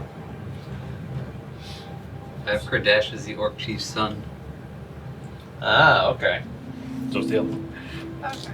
Yeah, so Vagabond is the chief. The Like I other had it. Okay. Okay. I'll change it up The later. other one. The other one. The other one. Above is the clan shaman. Yeah, I have a bunch of names. Oh yeah, Chief Begamo. So you're looking for a clan chief among us. Searching for the totems. Make a persuasion check if you don't mind. I'll say at advantage. Mysterious hidden totems. Performance persuasion. Is that -2 for you? -1? Man, you keep rolling doubles. And doubles. So 9. 9. Yahtzee. Hmm. I know. Oh, Yahtzees or not. He looks at you with a little bit of suspicion, but intrigue.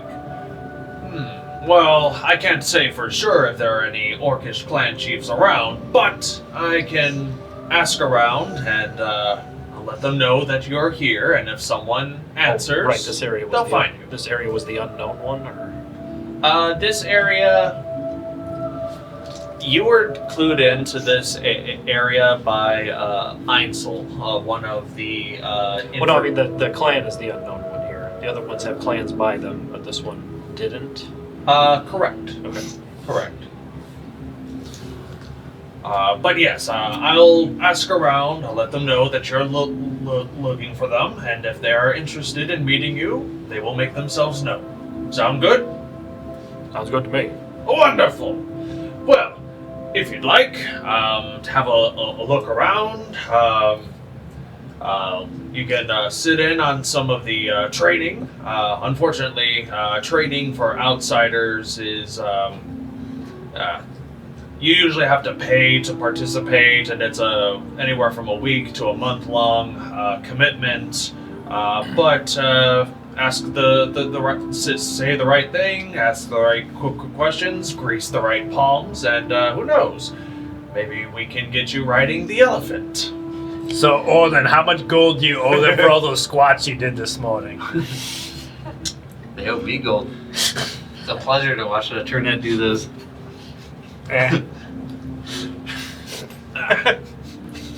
Well, I better get to my rounds. It is good to see you all alive and well, especially you. I've trained you better. You should be able to survive a teleportation mishap. If you didn't, well then, I would feel bad because I had failed. I'm surprised she made it through the portal. She's so tall. I have to That was the issue. Get in. We're outside of the Yeah, radius. maybe I breached the rift or something. Knew I should have been the one to do it. Just sit there spinning right here. Next time, I've learned. Next time, I'll dive in head first instead of walking. Maybe that was my issue. Gotta crouch down when you're doing it. Sergeant Malug struts away, and the rest of your companions are also, Keon says, well, I have other patients to attend to. Best of luck in whatever it is that you're doing here. And if you are ever in need of some battle stimulants or solvents, let me know, and I'll see what I can make happen. Aren't you running low on salts? I have one more, I think. And Keon goes off to one of the different medical tents, and Asamara and Thurnar. And we have some other training to get to. We have to practice our tourniquets. Yes, grisly affair, but necessary nonetheless. Kulkras, it's good to see you You again. guys didn't get enough practice on us. No, guess not. Well, farewell. You know where to find us. We'll be free to speak more in the evening, should you wish. And they go off. The Countess. I also have some studying to do. I have to memorize various star charts in order to learn how to navigate the stars if you're ever lost in the wilderness, so on and so forth. But yeah, have fun. It is a pleasure to meet you all. Count Orlin Trinette of House Trinette. Fairly well. Was she a human? She is a human. I just kind of like whisper over to Orlin, oh, I see the morning workout routine you've been dealing with. All right. I've been stagnant for 2 weeks. I had to work up a sweat. Whatever you want to call it. Sure, good for you. So it is. It's fairly early in the morning. It's I'd say around 8 o'clock in the morning, and the garrison is bustling with activity. The soldiers and soldier trainees have almost zero downtime from the moment the sun rises to it sets. A lot of the more physically demanding activities take all day. But in that time, what would you guys like to do? I want to ask somebody to point me in the direction of the nearest food place. Food. Sure. There is a general mess hall that serves breakfast, lunch, and dinner. So Get your slap! you would have to wait until afternoon time, and you would also have to wait until a lot of the paying soldiers and whatnot get fed first. So it's like kind of the back of the line scenario. But if you cannot wait for food, there is a nearby ale house. They got food trucks on the outside. They have a gut truck called the Boot Swill Ale House. I think I'll go there in a minute, but first I'll ask Kulkras. All right, Kulkras, so where's the shaft you're looking for? It's a totem. Well, excuse We me. need to go find his fancy pole. Why are you thinking so much about my shaft? Where's this pole you have to grind or whatever? I don't know. I don't know what I have to do with it either. That's why we're looking for the chief. Which apparently they lost. That would be awkward. Cool, Chris. What's your best dance moves next? Nope, I'm done. Anyway, I'm going to the bar. Would you like to join me? I want to go eat some real food. Drinks around you? What, is that some kind of joke? No. It's a genuine question. Drinks are on the bar. Persuade me. With the roll? I go for it. I'll roll. Out of context, I'm just imagining Kulkras is looking at you. It just says a number. I'll just roll a flat roll for me. Okay. You can beat that. I could. You never know. Wait. We'll roll the Loki die. pretty bad. 15? I guess it's going to be your big totem day or whatever pretty soon. So sure, drinks are on me. Persuade me. 15.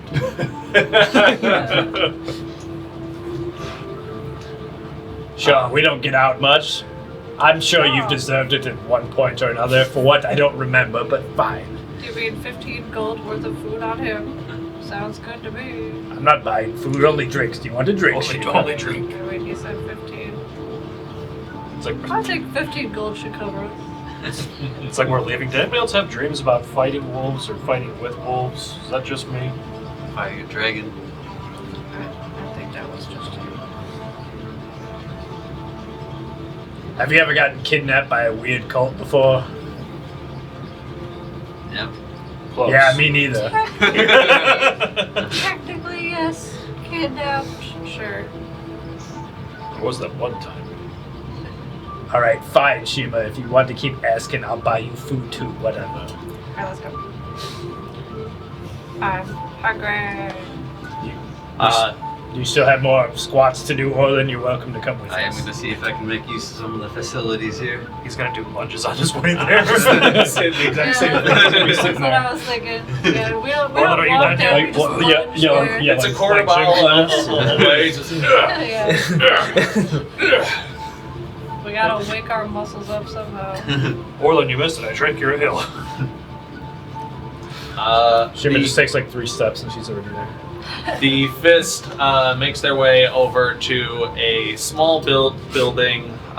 It's 2 stories. It's sort of like built into the framework of the garrison itself. The Bootswill Ale House.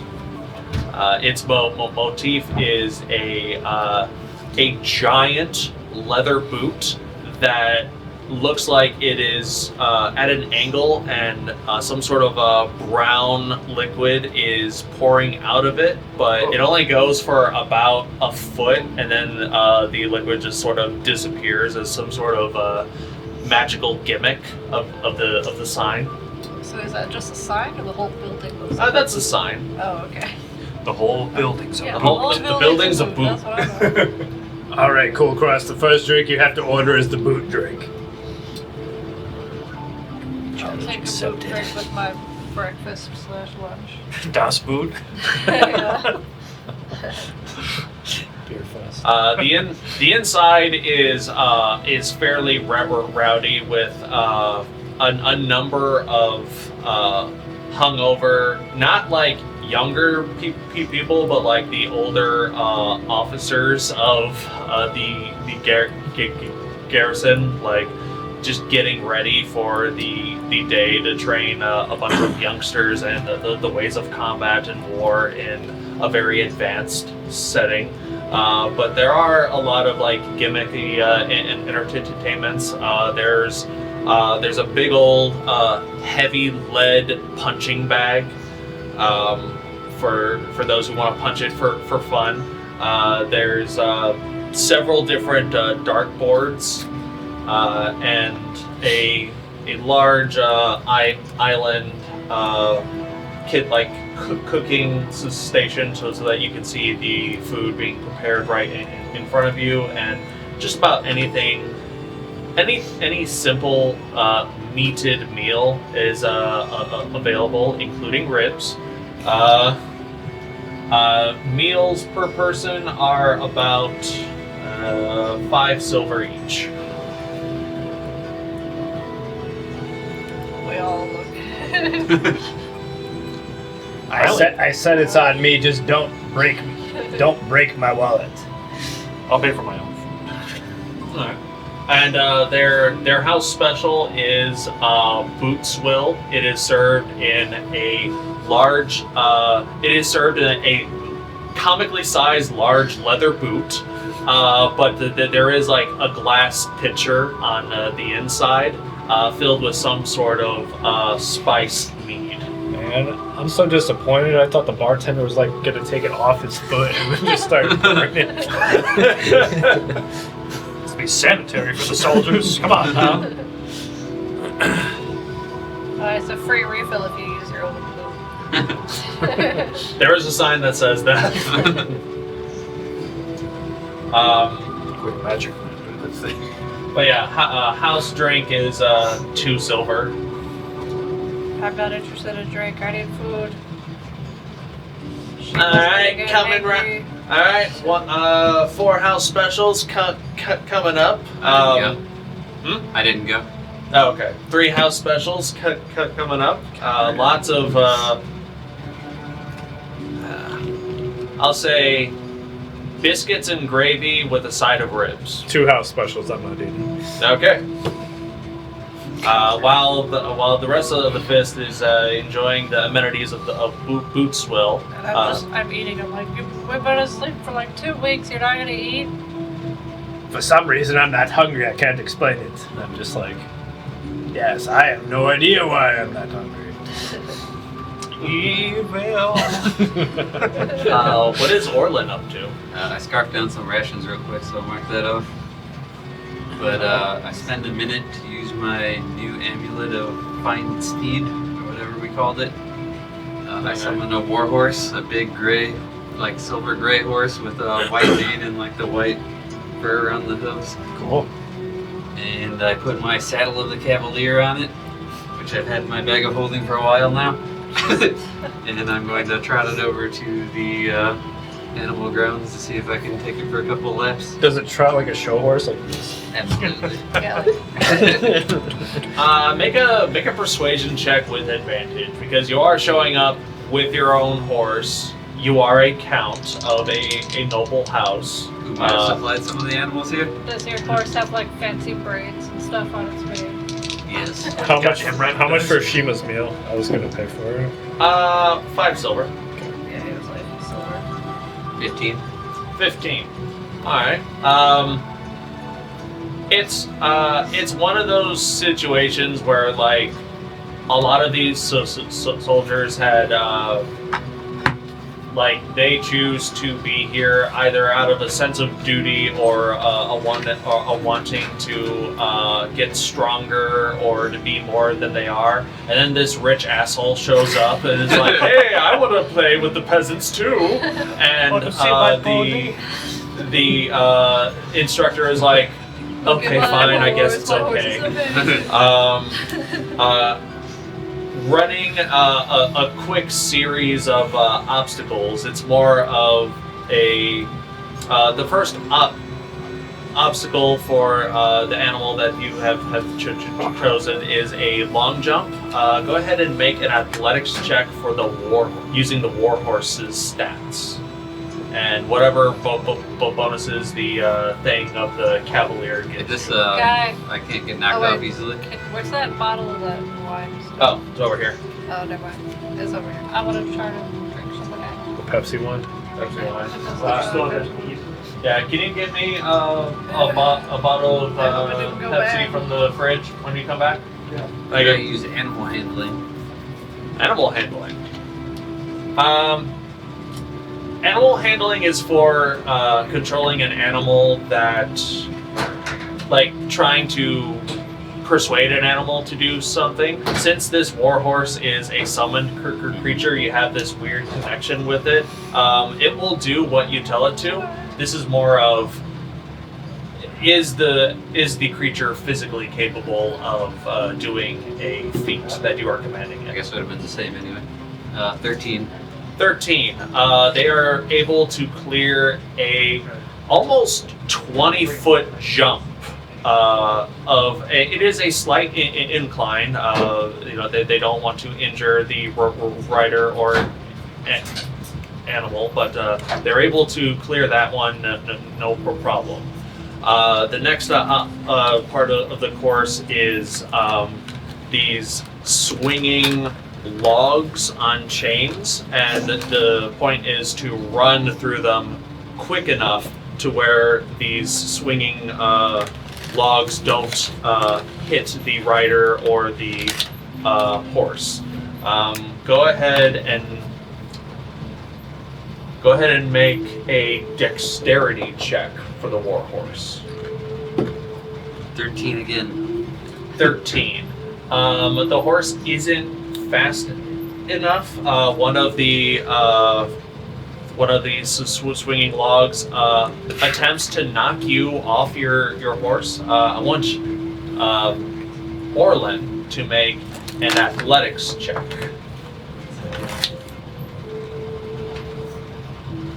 In order to not be knocked off. 39. Could it be like acrobatics if he tries to do like the fancy like riding on the side thing? If you want. Oh.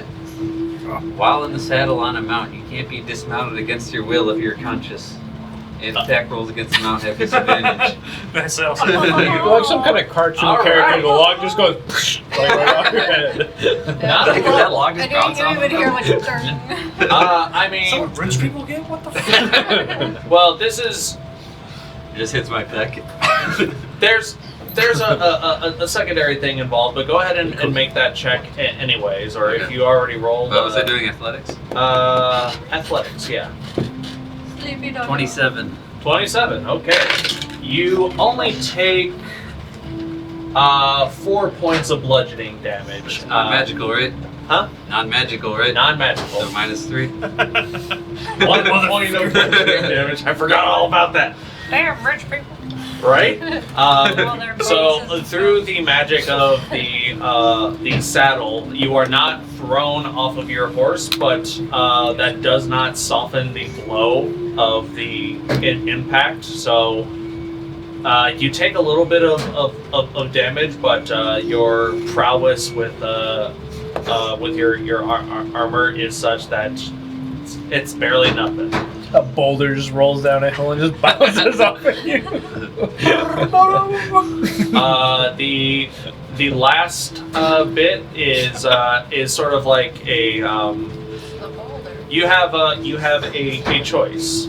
You could either pick up a training lance and rush forward and try to like get a number of rings that are dangling in the air on the lance, or you can shoot an arrow at a target while the mount is in full sprint, or you can hurl a javelin at a target. Your choice. What would you like to do? I'll do the lance.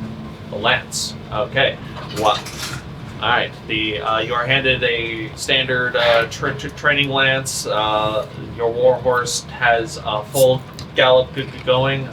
Make an attack roll against the against this. Natural 20. It's like what, the fourth one? Because you had three Third, and I I had think. one. Oh, yeah. Yeah. Like a golden god. For a total of 28. You are able to skewer 5 out of 5 of these rings in one fell swoop, and you're able, and the horse sort of like drifts to the side, having completed the obstacle most course. majestic drift. The rest of go ahead and make a performance check at advantage. Oi, Yeah, you think you're better than us? He had like 10 guards watching him. Like 27. Oh, well, that's pretty impressive. 19. Oh, that's pretty impressive. I just flip the lance as I'm going. All right, next. Yeah, congratulations. He probably had like 10 guards around him. Like, watch this rich asshole fail. Motherfucker.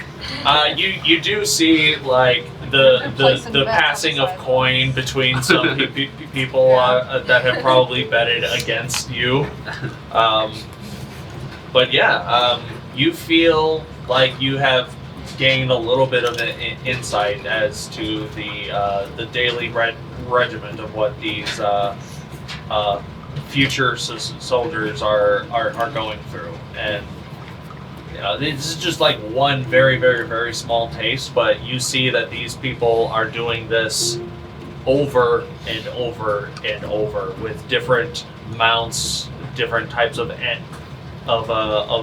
beasts to ride, and it's to get them more familiar with, like, you can't always pick what mount you're going to use in battle, so it's to test versatility, and you seem to be able to pass that test with a little bit of magical shenanigans, but also with an understanding that this is something that you two are capable of. And he bought it. Fine steed lasts for how long? 8 hours? Until it dies. It's a semi-permanent thing. That'll get learned. Nice. While I look for a war horse, what is the rest of the fist doing at the boot swill? Drinking out of that boot. I'm gonna buy 2 boot drinks and put them into my inventory. Okay. Whole boot. You're just gonna take the boots with you. He's that asshole that goes to restaurants and steals the cups. Yeah, you're gonna have to do like a sleight of hand check to steal the boots. Yeah, can I take the boots too? Can You're like, Kulkras, put this in your bag, hold it quick. I'll say they sell the boot drink itself as like a novelty for Nice. 8 silver on its own. Alright, so it's 16 silver then for 2 boots? Yes. 2 boots!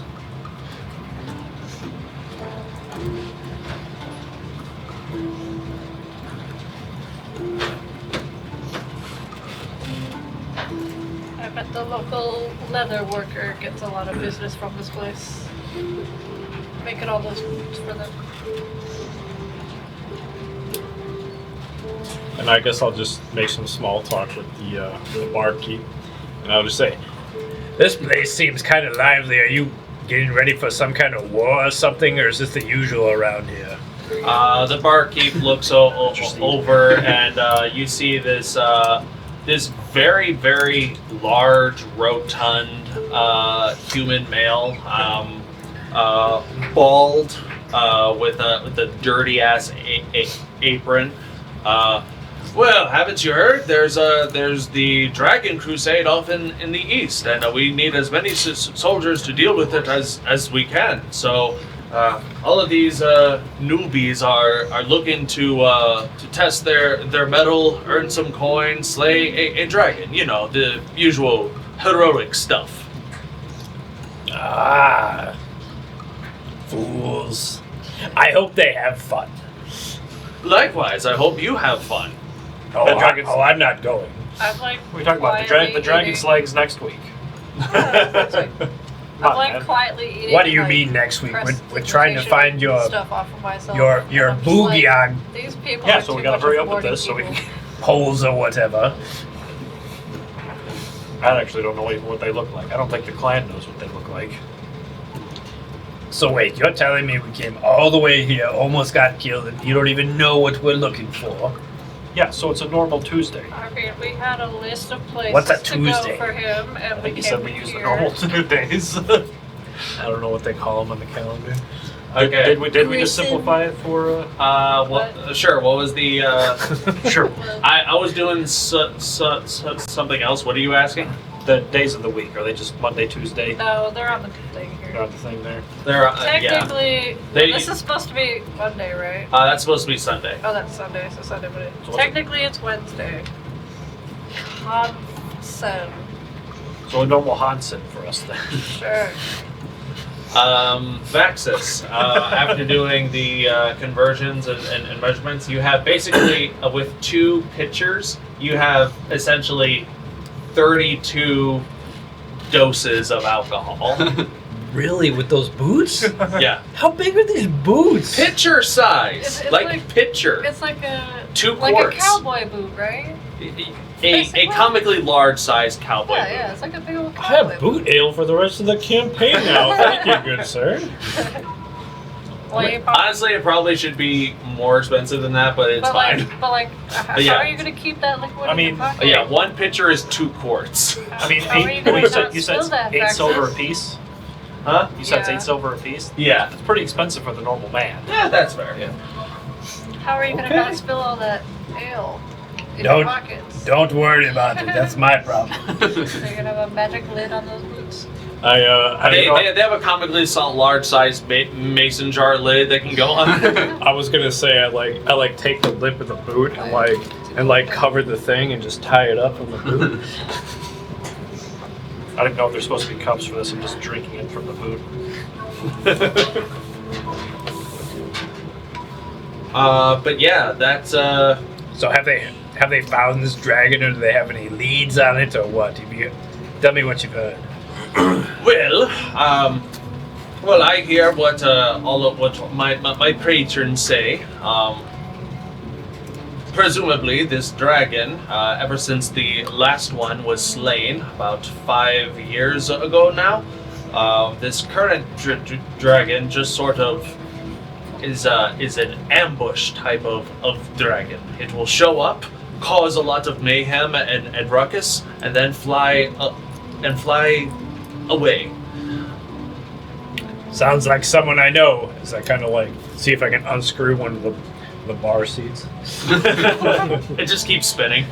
It's one of those. But as far as that's concerned, there's also the squadrons and squadrons and squadrons of dragonborn, kobolds, and my goodness, if kobolds can replenish their numbers extraordinarily quickly, which makes sieging against them very difficult, from what I hear. It's like a kobold. There's a kobold in the corner. I like to think that's a life-size kobold. Here there's a couple hundred being trained. The facility itself can train up to 2,000 troops at a time. However, most of those, we've been getting less and less recruits each year as the war has continued. It's a bit grim to say, but Arcala is just running out of able-bodied men and women to fight for this endeavor. But everyone is fighting because, well, there's a lot of politics involved. The crown prince married the last princess of the elven nation of Nalor, and so it's because of their union that Redmire has promised to fight this war until the bitter end. But of course, without the crown prince to sort of guide the war effort, we've just been going off of the whims of the Queen Regent, God's bless her. But people are getting tired of this crusade. And I can't say I blame them either. I'm just gonna like tie the bootstrings together and wear it like a scarf, one on each side, like it just hanging. Are you gonna have like a straw there so you can drink out of it? Some really drunk guy in the back goes, "Nice jugs!" Thanks, don't be jealous.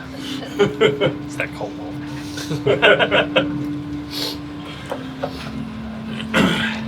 Shall we head out to go find some orc friends of yours? It's like I'm still halfway through. I'm still drinking. Hey, that's enough. You've already racked up my tab. Come back later. We can come back for dinner. I guess we can go back and see if any contacts have gotten there. Yes, dinner where we eat food.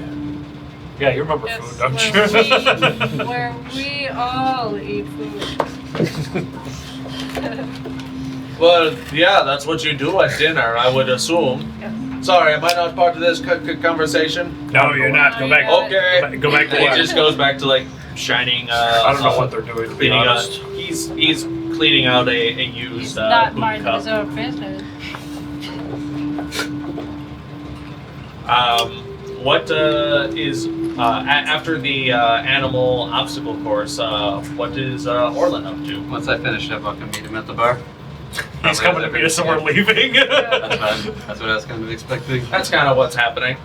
Sorry, Orlin. I bought all the boots done for you. As he's wearing Vaxxus literally has two gigantic, like liquid-filled boots just hanging from his neck. You're not sure how long those are gonna hold, but That looks disgusting. He wants one. You're just mad you didn't think of it first. You should have seen me riding out there. Put all those peasants to shame. I'll ask them later. I'm sure they'll corroborate your story. Did the Countess come back? Did I see her watching? Make a retroactive perception check. 9. No, you didn't see her. Side note, but the 49ers are going to the championship. In game. And that's where we're going to end. Yeah, this thing's gonna be, this Super Bowl's gonna be done. While you guys are conversating outside of the boot swill, a older orcish individual dressed in like full red mire soldier regalia. He's got like this long coat of red and gold, a shiny red breastplate, red greaves,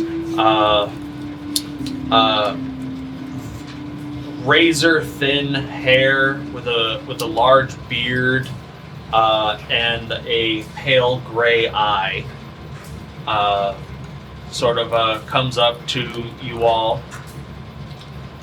I'm told that you are looking for me. My name is Knight Lieutenant Olmac Wolfbreaker. Who may I ask seeks my attention? This was the orc.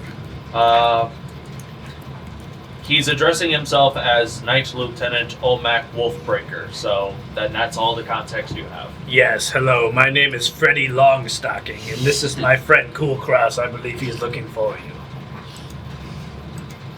Are you? Do you have information on the orc totems? That depends. Why do you seek them? If one were to exist around here. I like to sneak around. Should we be keeping this hush hush? I don't know if we are supposed to not. Well, shall we find a secluded alleyway to have this conversation? Is that necessary? Are we in the middle of the for camp these again, or? totems? You guys are like outside of the boot swell. Outside.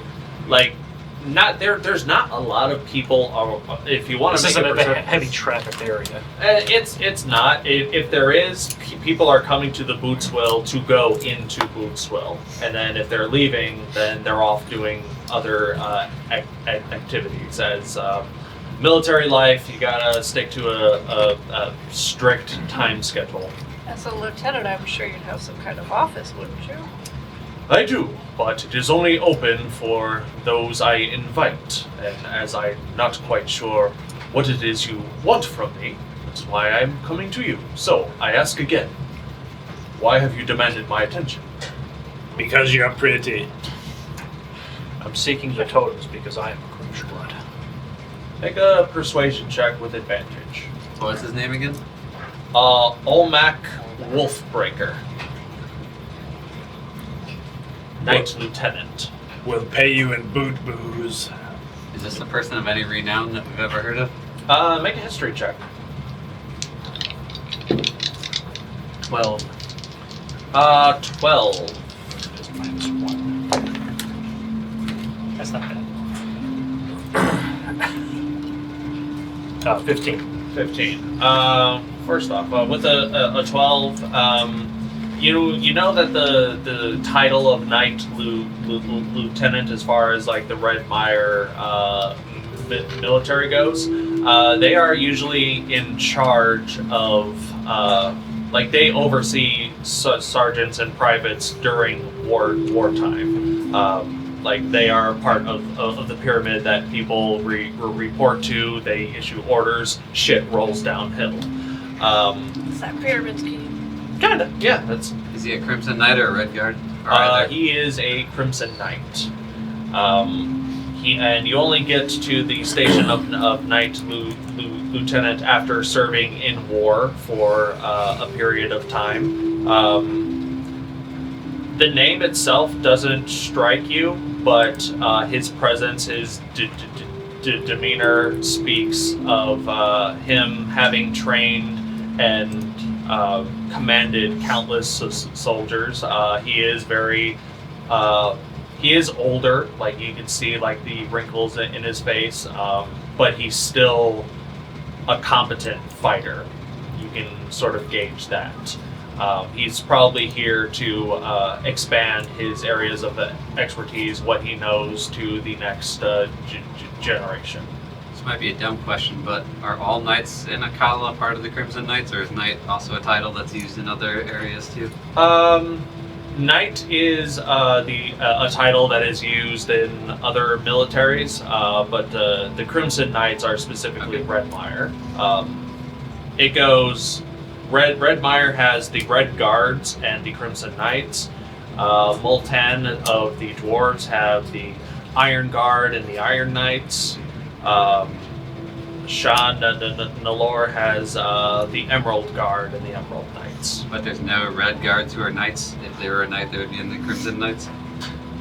Pretty much. Redmire is one of those places where they just want to be a little bit special because humans. Way to be complicated. Yeah. Red everything else, except for their knights. So are you here to train these men, or are you getting ready to go off and fight the dragon yourself?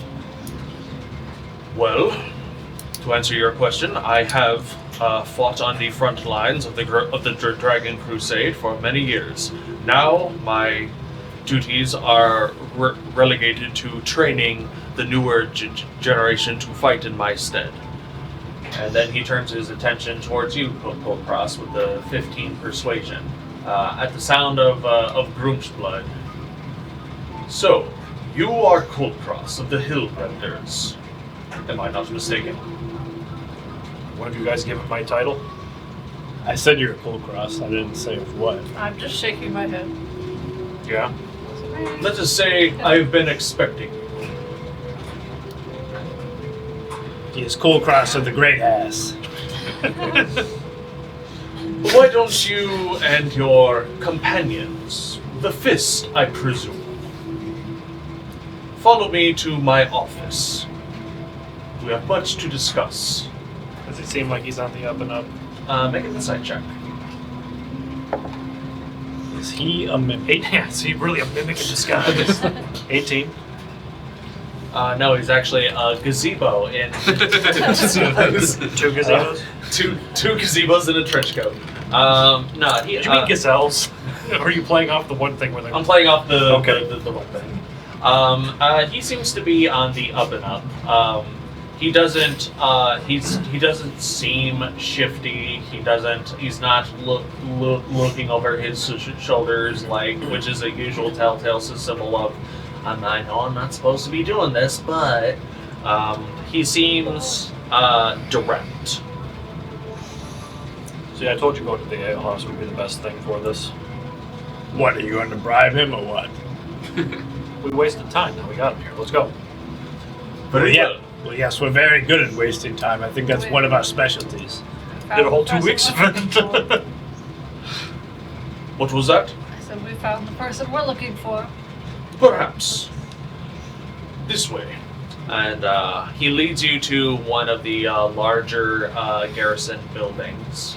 And up on the third floor of this building, he opens a door, and inside is an office filled with medals and war memorabilia. There are some wyvern wings mounted to the wall. There's a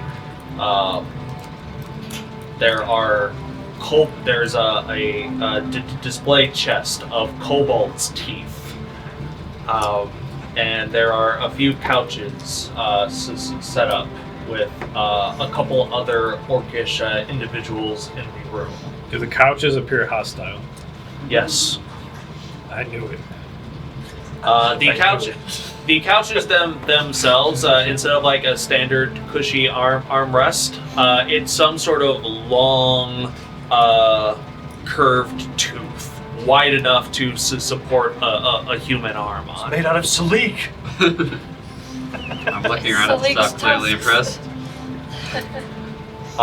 He closes the door, and the other orcs stand up, and they're all dressed in various stations of Redmire military. Olmec regards you, and he says, "Welcome. As I mentioned, I am Olmec Wolfbreaker. I am what you would consider the clan chief among us. This is my shaman of war, my shaman of spirits, and the shaman of the tribe. And we are what is left of the Stampede clan. And that is where we are going to take a break. So, please enjoy these announcements, and we'll be right back. I attacked the couch. We interrupt your regularly scheduled broadcast program to bring you these interdimensional announcements from the Underground Initiative.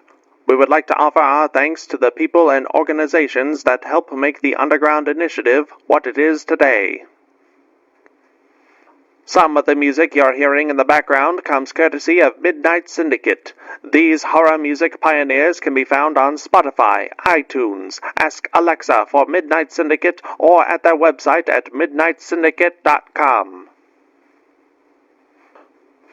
A big thank you to the one, the only, Kevin MacLeod. Check out the amazing works of Kevin MacLeod, a full-time composer who has published over 2,000 works of musical genius, most of which he's made available for others to use using the Creative Commons by Attribution 3.0 license. His work can be viewed on YouTube and incomptech.com. Thank you, Irutan, for letting us use your music. This amazing savant of Celtic and medieval melodies can be found on YouTube and irutanmusic.com. We would also like to thank Blizzard Entertainment, CD Projekt Red, and Bethesda for having such iconic and impactful music, as well as allowing for fans to utilize said content in productions like these. Please keep in mind that this is all fan-generated content and is not sponsored or endorsed by Blizzard Entertainment, CD Projekt Red, or Bethesda. We just really enjoy their content.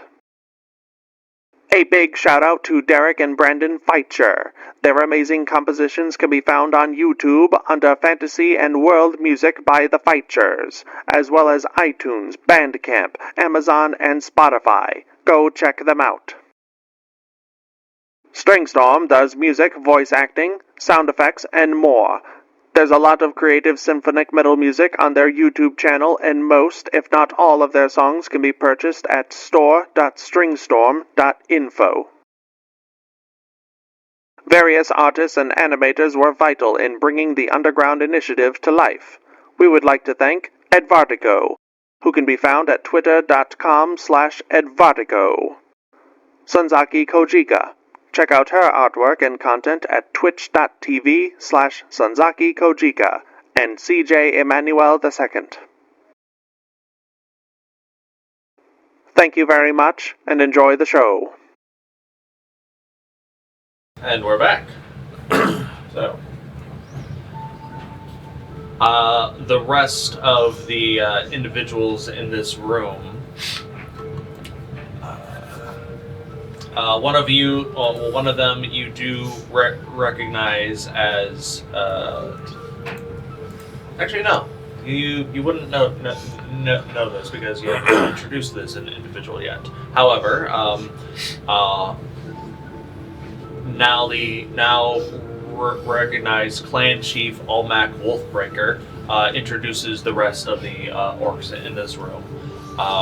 Here is our Shaman of War, Uloth Hammerfist, and he regards this large female orc with sort of like a long braided mohawk. Regards you, and she wears the Redmire regalia of a knight captain. Our Shaman of Spirits, Tham Spirit Speaker. This one looks like a more robed individual. He wears the garb of a Redmire chaplain. And this is our Shaman of the tribe, Grarn Steelgaze. And this is just an orc similarly dressed to lug, but he has sleeves, not as muscly, but he just has this this gaze of like. Since we were talking about Star Trek before, who's the Klingon with the really big eyes? Like the really big eyes. Which one? Commander something. He dies. Spoilers for Deep Space Nine. He dies near the very end of Deep Space Nine. Oh, remember I didn't really watch through Deep Space Nine. Oh, I'm well, up shit. I'm up through We're Voyager. talking about Spock, right? Spoilers. No, I'm talking about a He's a Klingon. Klingon, right? Yeah. Was he the shaman of the tribe? Yes. He He was just a- he was a he commander. doesn't look like he has eyelids. His eyes are just wide, and they kind of bulge out just a little bit, enough to be a little unnerving. I blow some. Fantastic actor by the way. I'm not like that man made a living off of his eyeballs alone. I blow some air toward his eyes to see if he like squints a little bit. Like He doesn't. impressive. This is beer breath. Yeah. Beer and foot breath. Just disgusting breath. Yeah, I swing one of my boots around and I smack.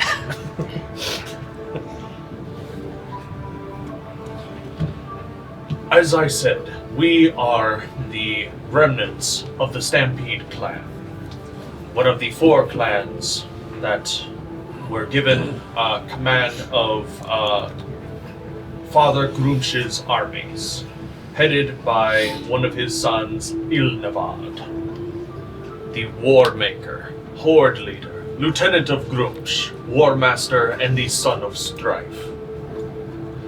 We oversee his legacy, and we are tasked with giving possible Grumsh Bloods a trial of which to complete. Is this why you are here, Kulkras of the Hillrender tribe? Is this before the totem or is this to get to the totem? Before, in order to be presented in front of the totem, one must pay a proper tribute, and this tribute will begin in our obstacle course outside of the walls of the Wild Gallop Garrison. But we are getting a little bit ahead of ourselves.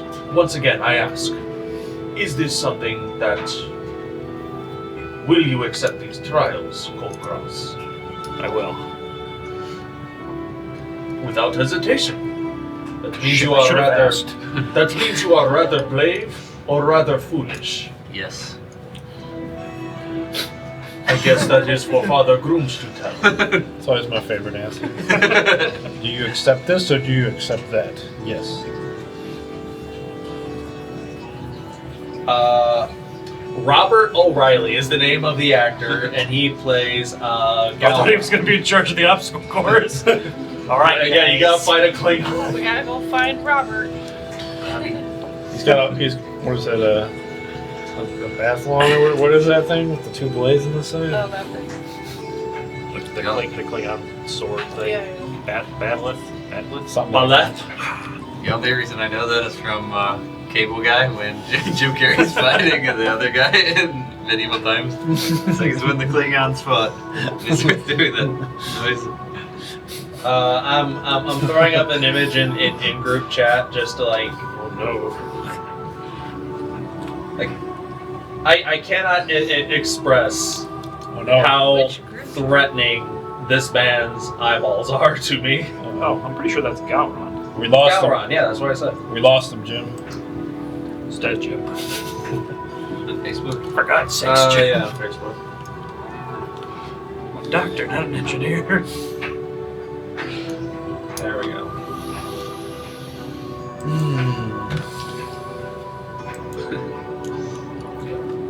We're taking a small break just to admire the glorious eyes of Gowron.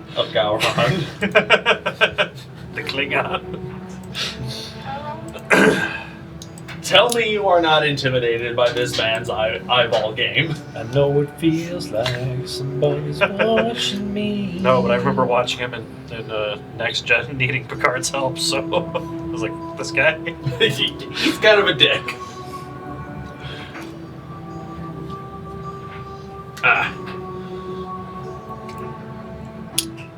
But, very well. Before we begin the trials, first you should know a little bit about whose favor it is you are looking to seek. He guides his attention to Tham, Spirit Speaker. This is Olmec that's been talking? Yes. Ilneval was one of Grumsh's and Luthic's offspring. And Ilneval isn't his original name. It is a title.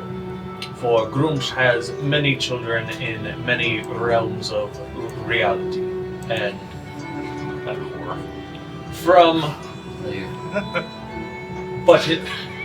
They say that his original 4 children were born as gods.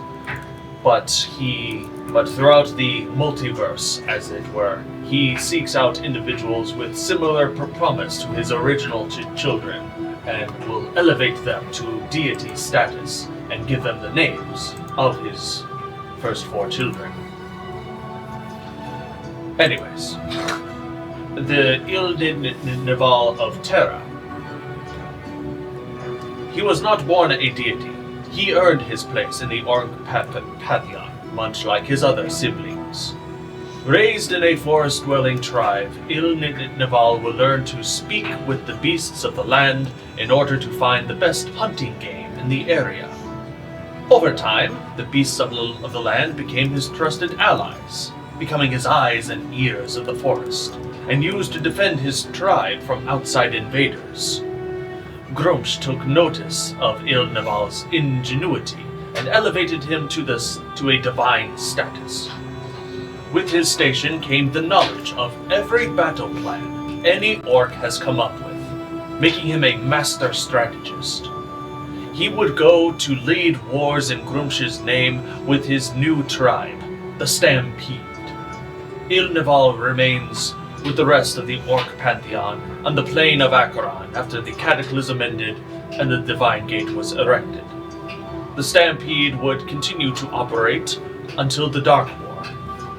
The Stampede was outmatched by the Terran Union and looking to reclaim its lost territories, and was given a choice: to be put to death or to teach the new generations of soldiers the way of orcish warfare. The clan chief of the time, Bull Rider Brig, accepted, and the Stampede clan was reorganized into the Wild Gallop Garrison, where the orc arts of war are taught to this day.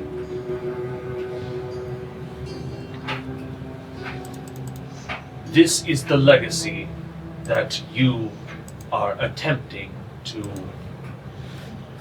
incorporate into your being, Kulkras of the Hillrenders.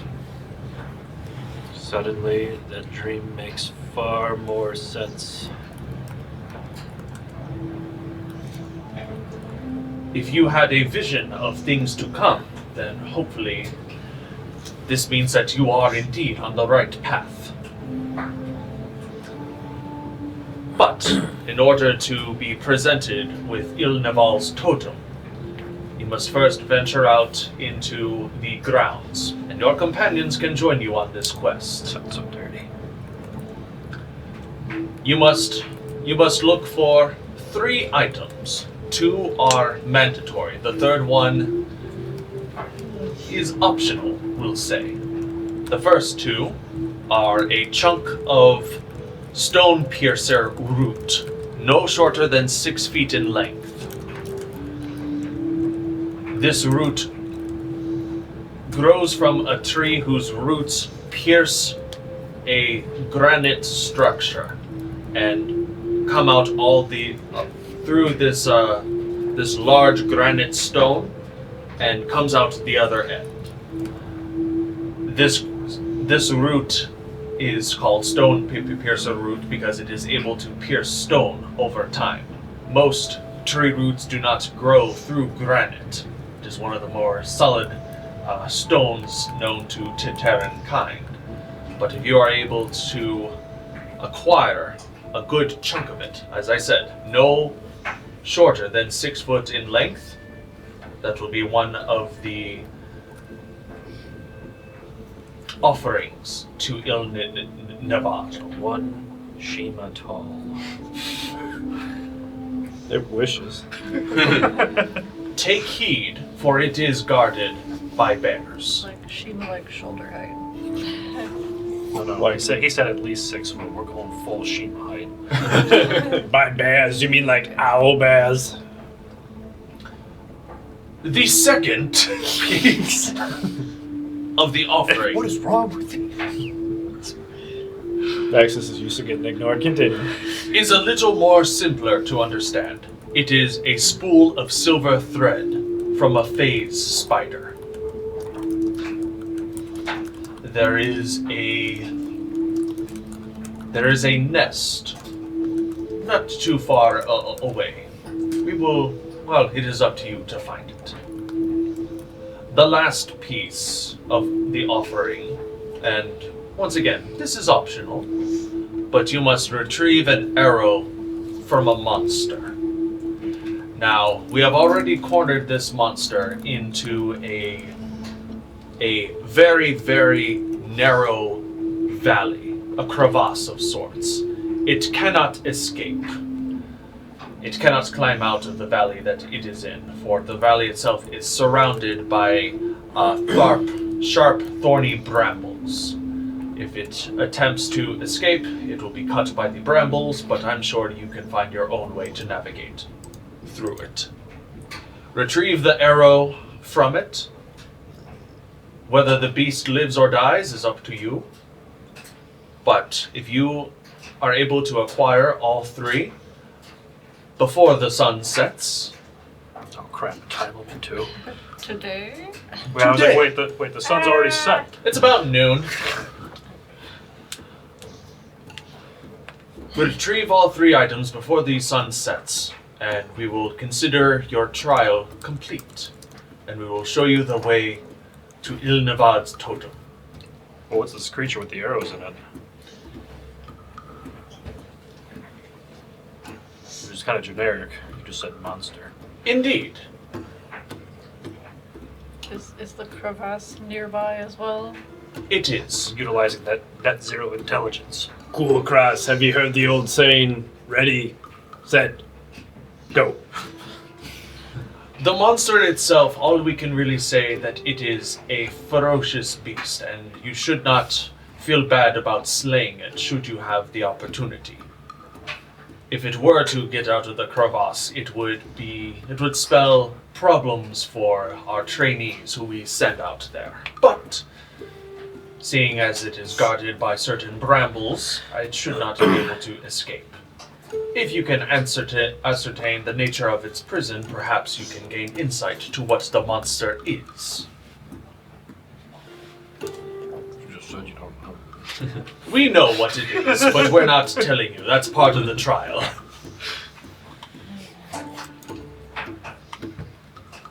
Do you have any other questions? Any worthwhile questions? As Steel Gaze just like points his eyes towards you, Vaxxus. My God, you're greasy. No, I don't have any worthwhile questions. You got me. Your boot is leaking.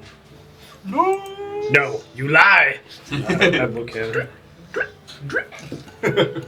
I'm just like... He's using thaumaturgy to make it sound like it's true. Mother...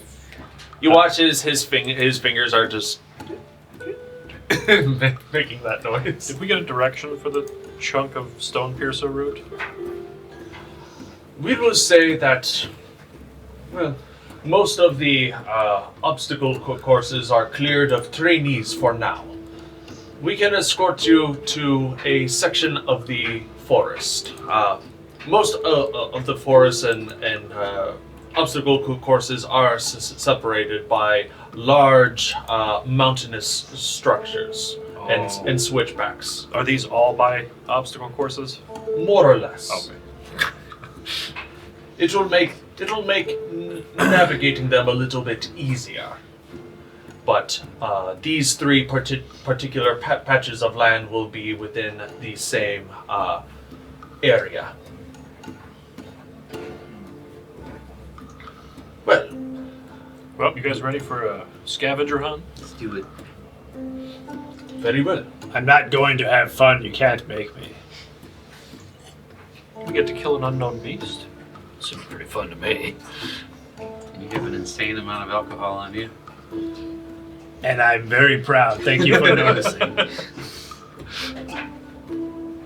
One of these days, maybe I'll use it as a bolo. We'll drink it. Let's go. He's I think Kulkras is the only one here who speaks Orc, right? Salic did, but he's not here. That's probably correct, actually. Yeah, I don't know. I do not. As you guys are leaving, Kulkras is the only one who hears two of the shamans speaking to each other. The group's blood carries in Orcish. The group's blood carries some curious companions. Well, so do all of the other previous would-be groom's bloods. So this isn't really all that weird.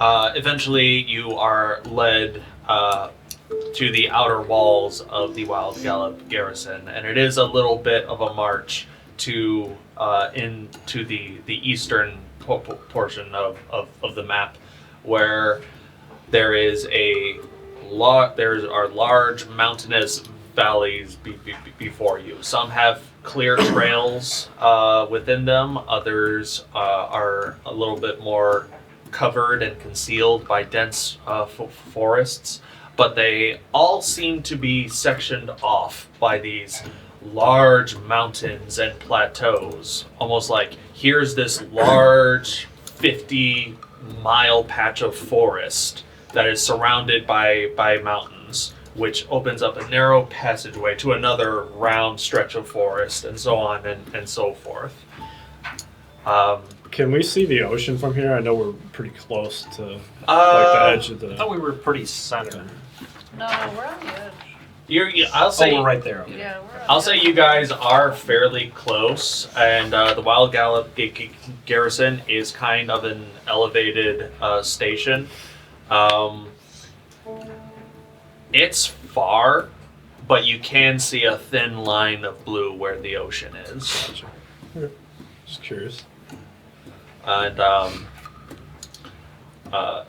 Olmec points to one of the more closer fields, let's say. That will be your...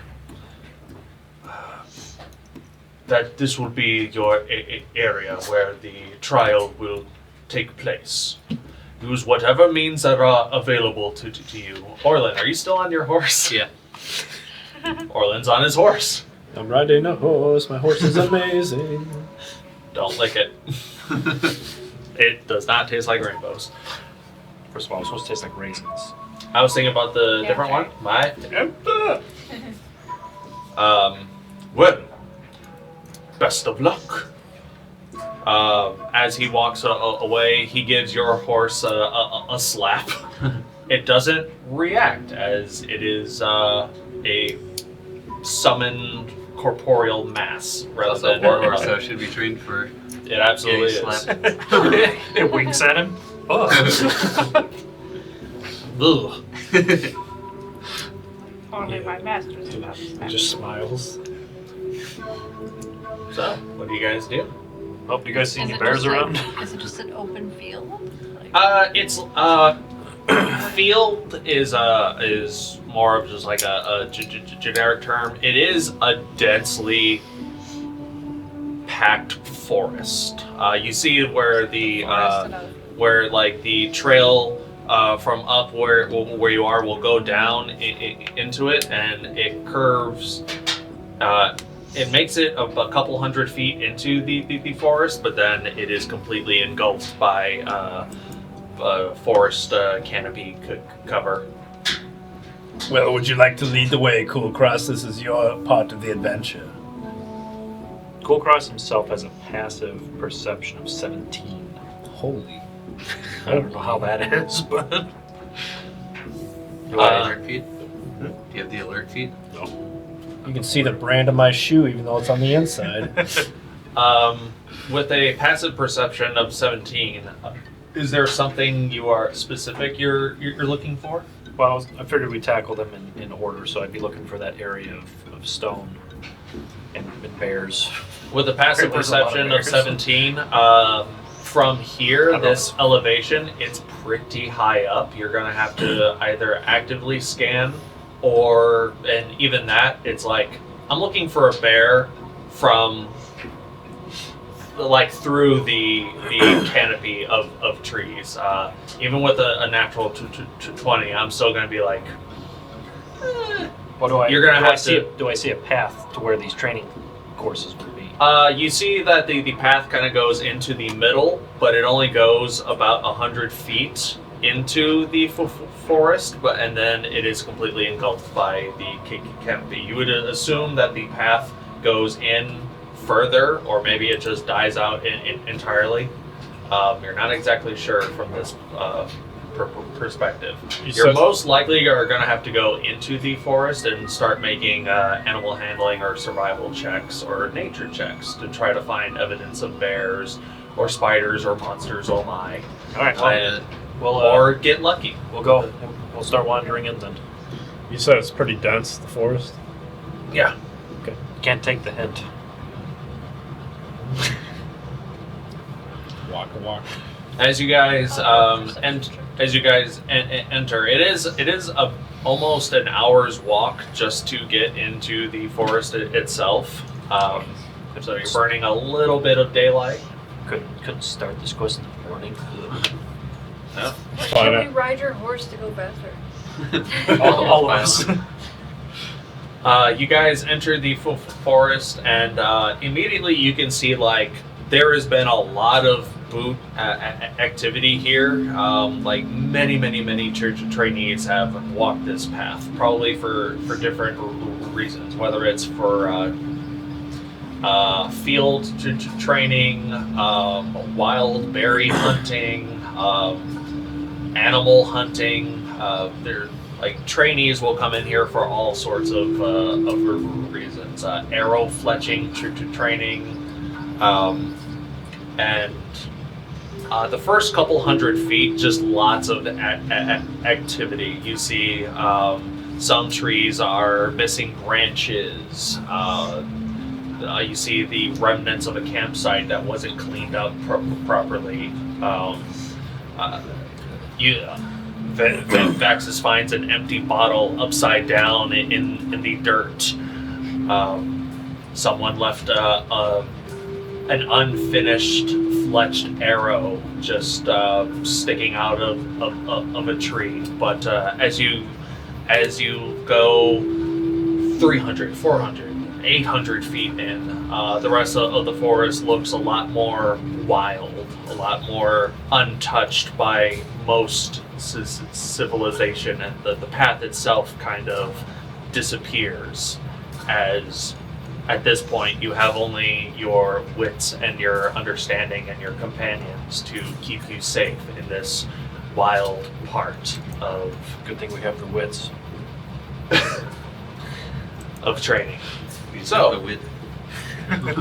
Who would like to do what in this situation? If you're tracking, I can assist you with it. What would be tracking survival? I believe it would be survival if you're looking to track an animal. Well, you did say the stone part would be guarded by bears, so I would either be looking. Well, we don't have to tackle them in order. I'd either be looking for tracking which way the bears went, or where the spiders may be. Duh, bears. Bears. I'll say give me a nature check or a survival check. I'm way better at survival, so it's going to be that. Oh, that kind of system with it. Proficient in survival. I'll allow it. All right. I'm gonna be seeing if the boot prints match my boots. Like, Can I do my own, I guess, perception or nature check? Absolutely. 21. 21. Let's do this one. that's pretty good.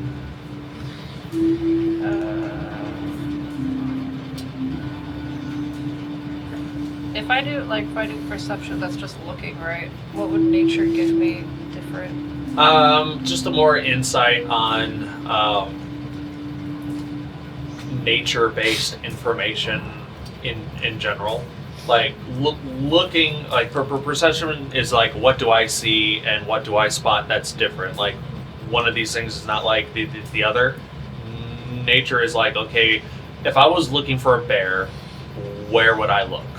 Like, where would a bear be in a forest of this size? We don't know if we're looking for a bear, Where right? is? No, we know the roots have bears around them, Oh, he mentioned the bear. Yeah. Okay. and then of course the spider silk. We need spiders. I guess I'll do. And what did you roll, Kulkras? 21. 21. All right. Is that nature? That's survival, right? Okay. And what is Shiima rolling? Perception or nature? I guess nature to look for bears. Okay. And what did you roll? Or the roots, or the kind of tree, whatever. 14. 14. Okay. You were told that the bears will guard this stone piercer root. The stone was also mentioned to be granite. Yeah. There's not a... You can't imagine there's a lot of granite structures in the heart of the forest itself. So your mindset is, well, the forest is surrounded by mountains. Mountains might have a cave. Let's stick to the ridge, to one of the ends of the mountains. See what we can find. With a 14, your best guess it would only just be like the left side or the right side of the mountain. So, which side would you like to look? I don't know. I'm not gonna leave the group to wander. Well, you present this information, and with a 21 survival. Mm-hmm. Currently, you don't see a lot of bear activity because you are still fairly close to the entrance. Like I said, like 1,000 feet in, still fairly close when compared to 5 or 50 miles worth. I'm just throwing out big numbers. I apologize. I think these bears can fly. They're not leaving any tracks. I don't think they're around here. I think they're in the mountains. Perhaps a cave. Side question, Orlin, did your muscles summon that horse? I've never seen that before. I did. I flexed it and it appeared. This is Maeve. How come you never teach us these things you can do? Is it just because you're the only muscle wizard on the continent, None or of you what? have the aptitude for wizardry like I do. Fine, keep all the secrets to yourself. The heaviest of sighs for Shiima. Fine then, keep your secrets. All right, then keep your secrets. Well, the last time we saw spiders was in a valley. Which also hit rocky cliffs. Yeah. I'll look up and see Perhaps. if there's any signs of like webs or maybe activity in toward the canopy, I suppose. Sure, make a perception check. Maybe we should head to one of the nearby mountains and look for a spider cave or a bear cave. And or bear. Bean. Bean. Ah. Bean. We're not doing beans. Yeah, it's bad. Yeah, you look for spider canopies and whatnot, and you don't realize it until it's too late. A small spider lands right on your nose. Nah. You now have a squish spider on your face. I will say, Kulkras, with a 21 survival, there are animal tracks abound. There's deer, there's wolf, there's like those two seem to be like the primary ones. You also find like rabbit tracks because there is some mud around here as well. And you do remember seeing like a small light break in the canopy from above that might suggest a river or stream closer to the northwest of this particular section of field. And are there mountainous areas by that? There are, fairly close by. I'll relay that and say we should take a look at that since we're looking for granite. You said by the Get mountain. that one we don't have all day. Just don't take it for granted. Exactly. Soul Quest is taking it for Let's granted. go. So, where are you headed? West. Whichever way was, yeah. Whichever way that was. Yeah. It was northwest, right? Northwestish. Not a problem. I just had to get my dad joke out of the way. Traveling through the northwest and through with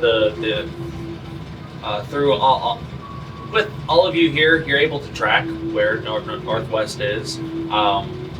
This is a very, very untamed forest, and every now and then you do find hints of training being previously done and conducted around here. A felched arrow, a missing boot, a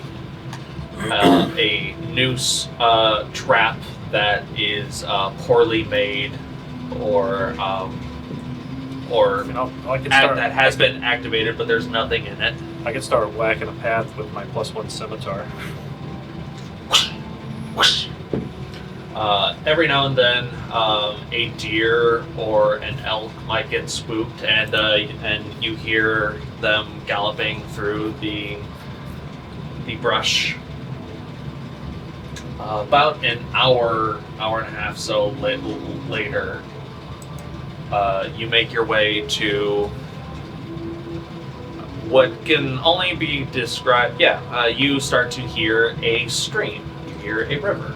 Off in the distance. Does the fist make their way towards the river, or do you go elsewhere?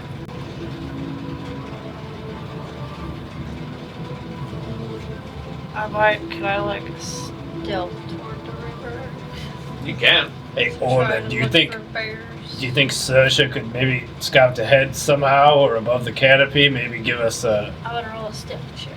I better look at Around this. enough, she'll be able to see through the trees very well. She can take a look. Just a suggestion. I rolled a 19 for stealth. Alright.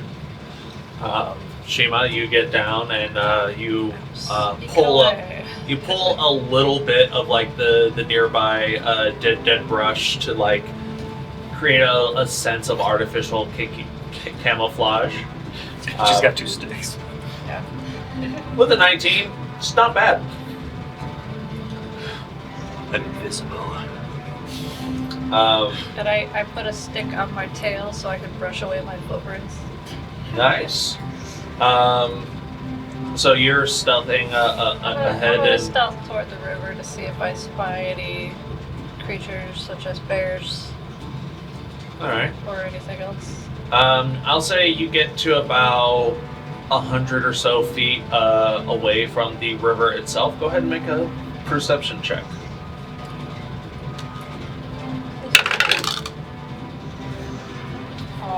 14. 14. At this point, you can see the river from where you are. It's a fairly thin stream. You see a couple deer drinking from it. The river itself runs from where you are. It's like shit. Now I'm trying to think about it. Envision it. It's like a squiggle from east to west, kinda. Sure. But I mean, you when see, I'm coming toward it, is the river just going across in front of me? yeah, Yeah. one part of the other part of the stream seems to go in the direction of the mountain wall in the northeast. West? Northwest. I'm so dumb. The northwest. It's weird because I'm thinking of it from one side, but then the whole garrison is like this, and I'm like, whoa.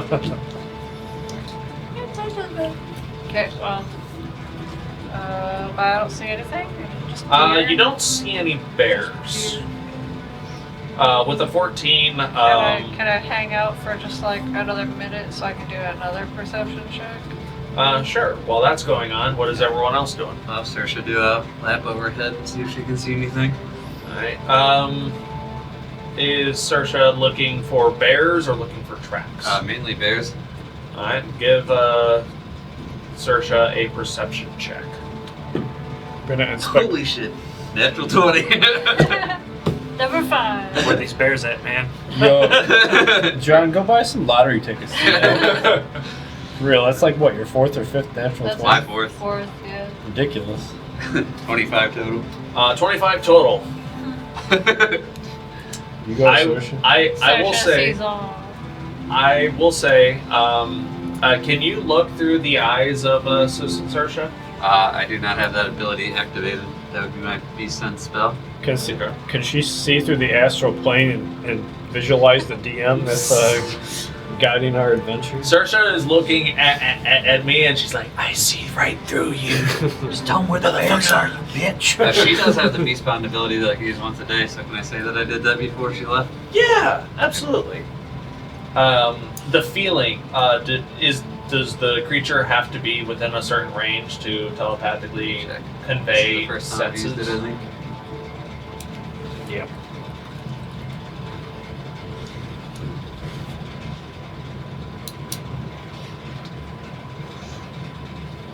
Beast.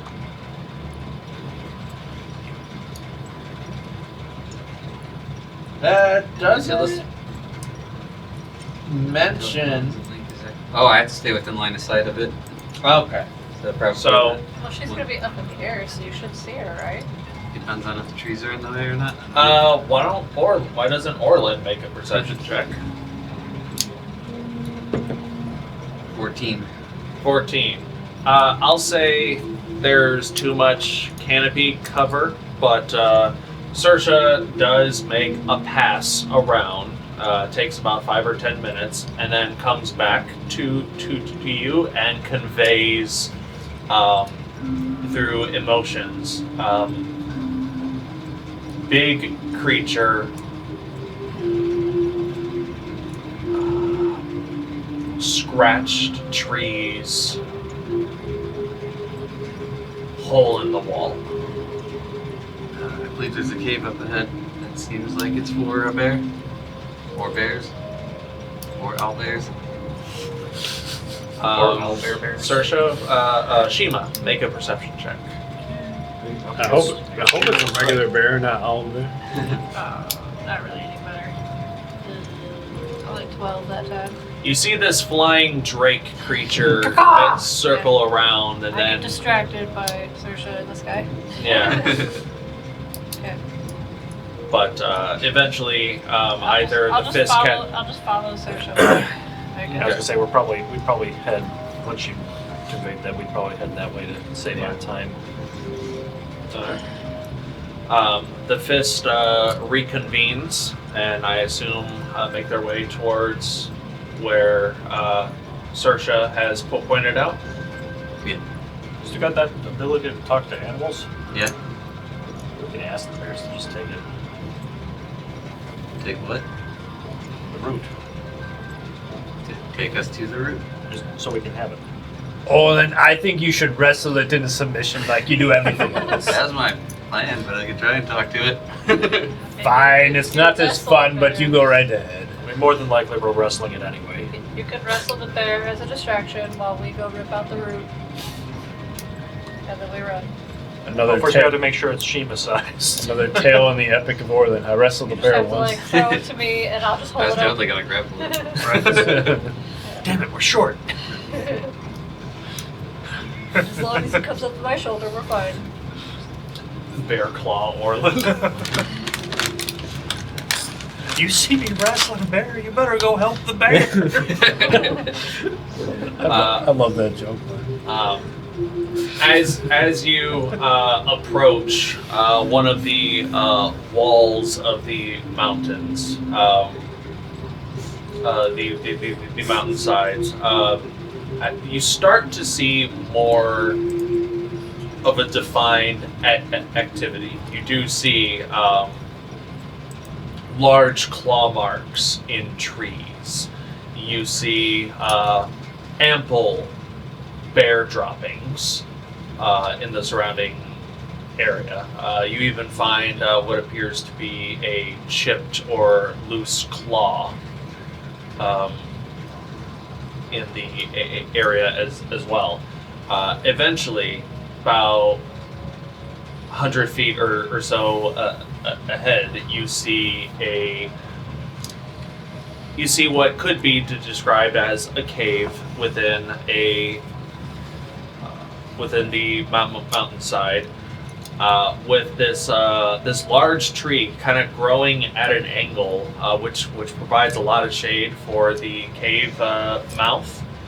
You can't quite see too deep into the cave, but you do see two very, very large, just like napping bears near the cave mouth. How close are they to the cave mouth? Within like 15 feet. Did you want to go talk to them, Orlin? Throw some fur on them. Greetings, fellow bears. I was gonna- Sersha just flies inside the cave real quick and quiet. I was going to cast minor illusion on Orlin to make him look like a bear, even though he's going to be talking, so it's going to be a little awkward. What do they know? His mouth isn't moving. Yeah, if Orlin decides to go up there and talk to him, I'll cast minor illusion on him so he looks like a bear. Did any of us have a potion of animal friendship or anything? I think I do, maybe. Thought we'd got some at some point. I don't know if I still have one. My inventory is pretty minimal. I usually don't hang on to too much. A potion of greater healing. Oh yeah, I have one potion of animal friendship. How long does that Let's last? see what it does.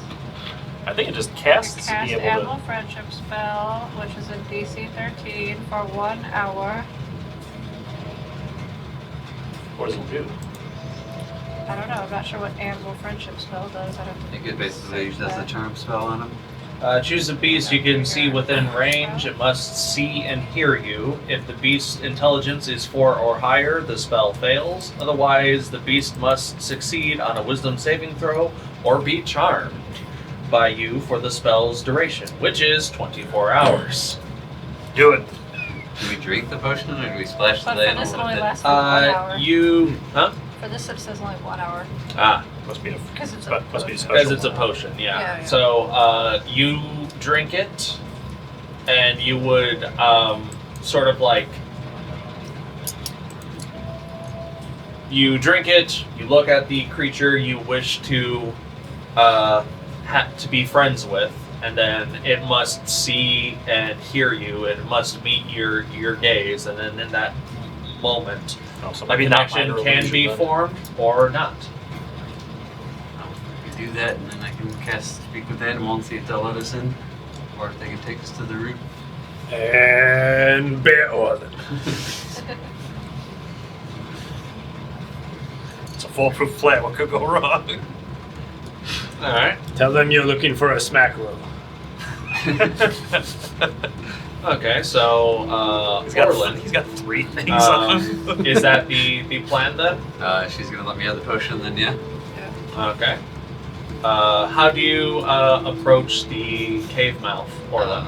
It is pretty funny. Hello, fellow bears. Greetings, fellow bears. I'll drink the potion, cast Speak with Animals. And is there one of the bears that's bigger than the others? They both seem fairly comparably sized. Alright, just the one on the left I'll stare at as I walk up and say, hello bear friends! Because this is important, are you on your horse? No. It's a bear. A bear on a horse. That would have been too good. That would have been too good. Oh well, there's always next time. Greetings, fellow bears. This is my horse. Hey Ted, have you ever seen a bear ride a horse before? No, I haven't. Would you like to? I will just be going in here to get at least 6 foot of this root. Don't eat my horse. I think that was the funniest thing I've heard tonight. Ride a horse. Okay, hold on. I gotta look up. Bear on a horse. Tits bears. That's the other campaign. Oh man. Okay. So it has to make a wisdom save. For the Was 13. For animal friendship? yeah. Yeah, DC. Is that predetermined or what? It doesn't based even off say of? wisdom, it just says DC 13. Okay. Well, the don't spell know. itself, I believe, is a wisdom saving throw. Makes the most sense. Yeah. Yeah. Sounds correct. Friendality. French. All right. Best friend. So, Orlin, with the ability to speak to animals and the ability to gain a beast's favor, presumably, you stride towards these two, and you announce yourself. Both of the bears look up, kind of like sleepy-eyed, like. Whoa. One of them meets your gaze, and in that moment, you feel a strong connection to this bear. It worked. This bear has been charmed by you. Best friend. What a boss. You speak like us, but you don't look like us. Compliment its paws. I'm Bear Count Orlin Trinette. That's a big name. What's your name? Barry. And your friend's name? Gary. Barry and Gary. I was hoping you could help us. Oh, I don't know. Gary speaks up. What? Who's this? I'm trying to sleep. Are we hungry? Can we, like... Oh, no, it's alright. He seems pretty cool. I have food He's I shiny. can give you if you can help it too. Oh, he has minor illusion on him too. Yeah, Does he? yeah. Okay. Isn't that Look static like though? a Like when bear. I walk, it doesn't when I walk through it. Well, here's the thing with illusion minor. doesn't move, right? Here's the thing with minor illusion. It doesn't move. You cast it and you create a static image for Yeah. 6 seconds, and then you can cast it again and make another image. It's like one of those photo things where it's like a bear drawing and then my face in it. Absolutely. Yeah, it's like one of those bad vacation You photos. should have like rubbed a little bit of blood to make yourself look Well, browner. hold on, let me read it. Because there's major. Okay, an object within the range that lasts for the duration, which is a minute. So it's longer than 6 seconds. Minute. Okay, it's all right. And then It's I- still no, a static image. Yeah, it's Yeah, and then I can keep recasting it, but you are correct. Yeah. Is it just a cantrip? Yeah, it's a cantrip. I can keep doing it. Yeah. There's a first level spell version of that allows you to make a moving image, but I keep recasting it so you like start flexing sometimes instead. Yeah, make it look like the Like mouth that. was moving a little bit. man, I'm pretty. Haven't you guys played Tekken? Oh, mama. So you're looking for something? Yeah, we're looking for a root that grows up through the rocks. Yes. Oh well, there's lots of roots back at home. How much do you need? They make for some good chewing. About as long as you. That's pretty long. I mean, I don't have a problem with it, but you're gonna have to ask Mom though. Is she Oh, back no. in there? Yeah, she's sleeping. Can my friends come in? I'm making do this. Get my friends come to play. I mean, Mom doesn't like having visitors while she's sleeping. As long as they're quiet, I don't think she'll be a problem. But if you upset Mom, well, I hope you're not too attached to your friends. What's your mom's name? Oh, just Mom. Don't wake mommy. It's funny, my mom's name is Mom. Hey, look at that.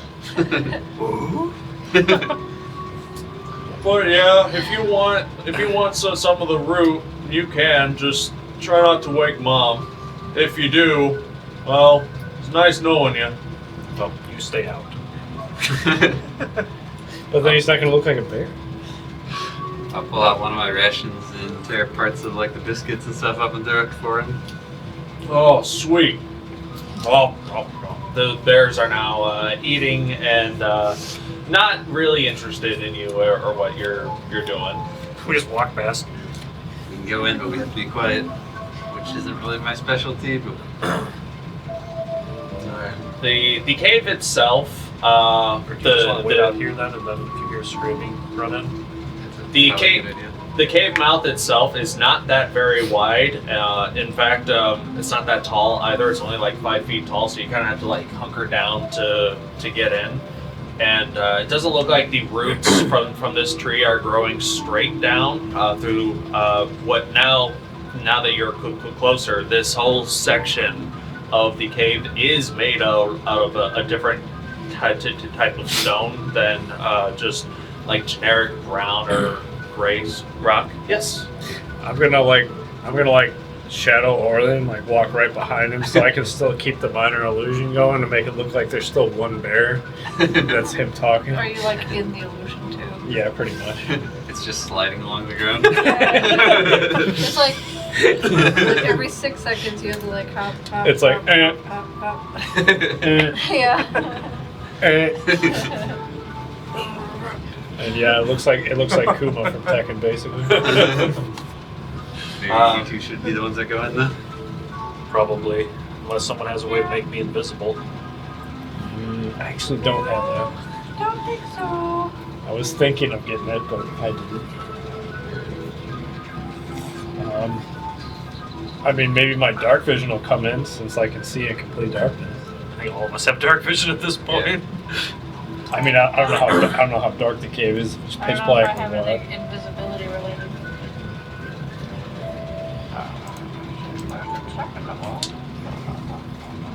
So yeah, someone can make a roll to. So yeah, you guys just tell me what it is you're doing, and we'll go from there. I was I could do. Wait, hold on. I was literally gonna walk behind Orlin so I can keep at least the illusion up to make him seem like he's a bear. Okay. So we'll say that that Vaxxus and Orlin are at the cave mouth. Figured we'd go up I there could too. do. Let's see. The bears are distracted and don't care. I could cast Enhance Ability Cat's Grace to do advantage on dexterity checks for stealth checks. Probably good for how Would many that work people? for a stealth check? It will. How many people can you get with Yeah. that? It's one unless you cast it at a higher level. I touch a creature, so I think just one. Okay. At the very end, does it say? At higher levels, using a spell 3 or higher, I can target one additional creature. Let me see what the highest level I can cast this at is. Third Yeah, you look at level. your spell Yeah, just slots. third level. So yeah, you Okay, can target one additional creature if you choose. So Yeah. either give it to Oh, me or Kulkras or I was you. gonna say because I don't have disadvantage on stealth.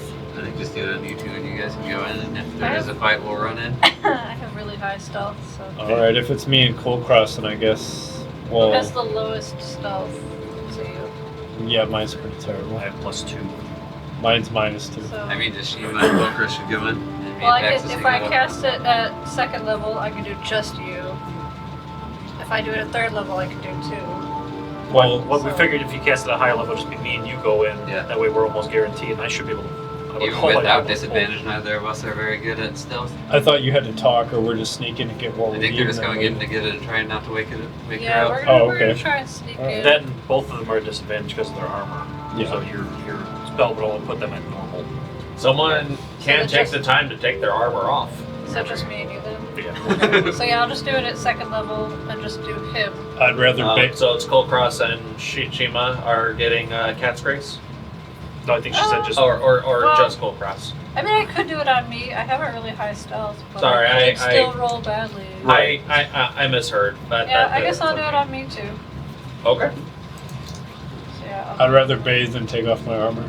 I want to wrestle a bear later. I need to have my armor on. hold on. You guys want to wrestle? It's just later there's gonna be an epic portrait of you in some kind of manner, and it's just gonna be you with a bear in a headlock. Or you're gonna be like Holding him up. you're gonna be suplexing the bear. As Shiima and Kulkras make their appearance known I have and a make their way question to the about yes. For enhanced ability, it says 2d6 temp HP healing. That's only if you choose the Constitution one, I think. Yeah. Okay, I see. But as you two make your appearance known and approach the cave yes. mouth, the two bears, they are distracted by the food, but Barry goes, "Oh, hey, Bear Orlin, are these guys with you? Yeah, they're my friends. All right." Is he just growling? I think we established before I speak normal and they growl back. Okay. I think it's Leek's version. He made the animal noises.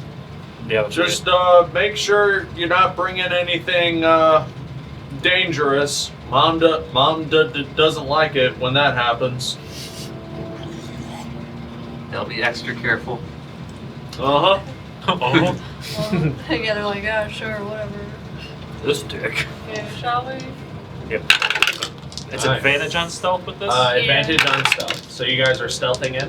Yeah. Yep. Yeah. Okay. Alright. What Plus it is, plus 2. You get Not for advantage. advantage. 19. 19. 24. 24. Okay. So sneaky. The cave mouth And I'm itself. like on all fours because I'm too tall to walk, so Nah. I'm like sneaking over. Okay. So, the cave mouth itself is about 10 feet wide, so it's wide enough for both of you to go in side by side. But you tell me what your marching order is. Is it side by side or? We both have dark vision, right? Yeah. I mean, yeah, I'll go- might as well go side by side. I Yeah, guess. side by side. All right. As you guys are crawling through, you immediately don't see the root. Even though the tree is growing at an angle, kind of past the Yeah, the tree entrance. was like outside, right? out. outside It's the just cave. it's above the cave Yeah. outside, Yeah. but the tree trunk starts a little bit ways back, and it's just growing like kind of sideways at an angle, like a weird willow almost. Okay. But you And do I'll see I'll use message for communicating. I was like, I don't see anything yet. you do see in the cave roof little bits of roots breaking through stone, but they are very, very, very small. But they do get a little bit thicker and a little bit bigger, and they hug the walls a little bit more. The entrance of the cave, like 5 feet in, that's when you start to see bones. Bones of presumably other animals that the bears consume here. About 10-15 feet in, you start to see like the walls are starting to line themselves with some roots. Some start off as 1 foot, then 2 feet, and just like a little bit further in. I start using like my arm to How measure, Shiima is this one? and then I'm using like my tail to measure. No, not quite long enough. We're getting there. We gotta go farther. What is the max length of both of your dark visions? 60. 60. All right, cool. So you guys don't get too far in until you see probably 30 feet in, 35, 40 feet in, a form of a very large, intimidatingly sized bear. Large brown fur. You can see spiny protrusions down its back that stretch out like an inch and a half just out of its fur. This is not a normal bear. This is most likely a dire bear. Mama bear. And it is the roots, but she appears coiled up and snoring very loudly in this cave. And it is the space immediately around her that is a little bit higher, where at first the cave and entrance is only like 5 foot high. Slowly but surely the cave opens up to about a 6.5 foot tall ceiling, and things start to get a little bit wider for the rest of the bear's brood to hang out in. Lots more bones in this room, and the roots that line the walls start to come into the 6 foot range closest to Mama Bear. Naturally. So, but with your high stealth checks, hasn't noticed you yet. Fireball. What would you like to do? How far are the roots above Mama? Not that far. Like I said, the ceiling is about 6.5 feet tall, but Like, with the bear laying down, how tall is the bear to the ceiling? Like, if it's a dire bear, I'd say 4.5 feet, laying I down. can barely stand up in this thing. how's it getting out of here? Yeah. It has to like do like this to crawl through that tunnel. Are all the ones that look 6 feet or more dangling directly above it, or are there some just around the vicinity? At this point, the roots don't dangle. Like, any roots that are dangling are very, very short. It's these other long roots that almost line the walls, almost creating an insulation in this cave that seem to be the oldest and the longest. And those all go around where she is then? She is resting sort of like in the middle, and the longest ones are around her. Yeah. Okay. But they're not directly above her per se then? Correct. You said it's 6 feet, so it's just above our reach then, or we can just hit. Well, the ceiling's only 6 feet. Yeah, so, like, so we can just reach up and grab him, right? Yeah, you can. it would be loud. Do we have like a quiet way of breaking one? Like, how thick is the root that looks long enough for us? Like, at the part where we'd have to cut it or break it, like, how thick is it? I'll say it's thick enough to get a decent handhold on. Probably about the diameter, like a little bit thicker than a modern workout bar. I'm bad with numbers, folks. I should have given you a hue. It says So maximum like measurements, 2 but you inches could have or gotten something? one, That would have been smart in hindsight. Oh, I gotta go back. We sneak out of the cave, get the axe from the bear Orlin. The other bears, what the fuck? Let's see. Maybe could I message Orlin That's a bad idea. and ask him to have one of the bear kids call to the mom to come out? Not with us in there. Well, I mean, if we're stealthing, maybe we can just like hide against the wall, and then maybe the bear will wake up and run out to the kid. Like the kid's is a distraction, basically. It's between you and Orlin's.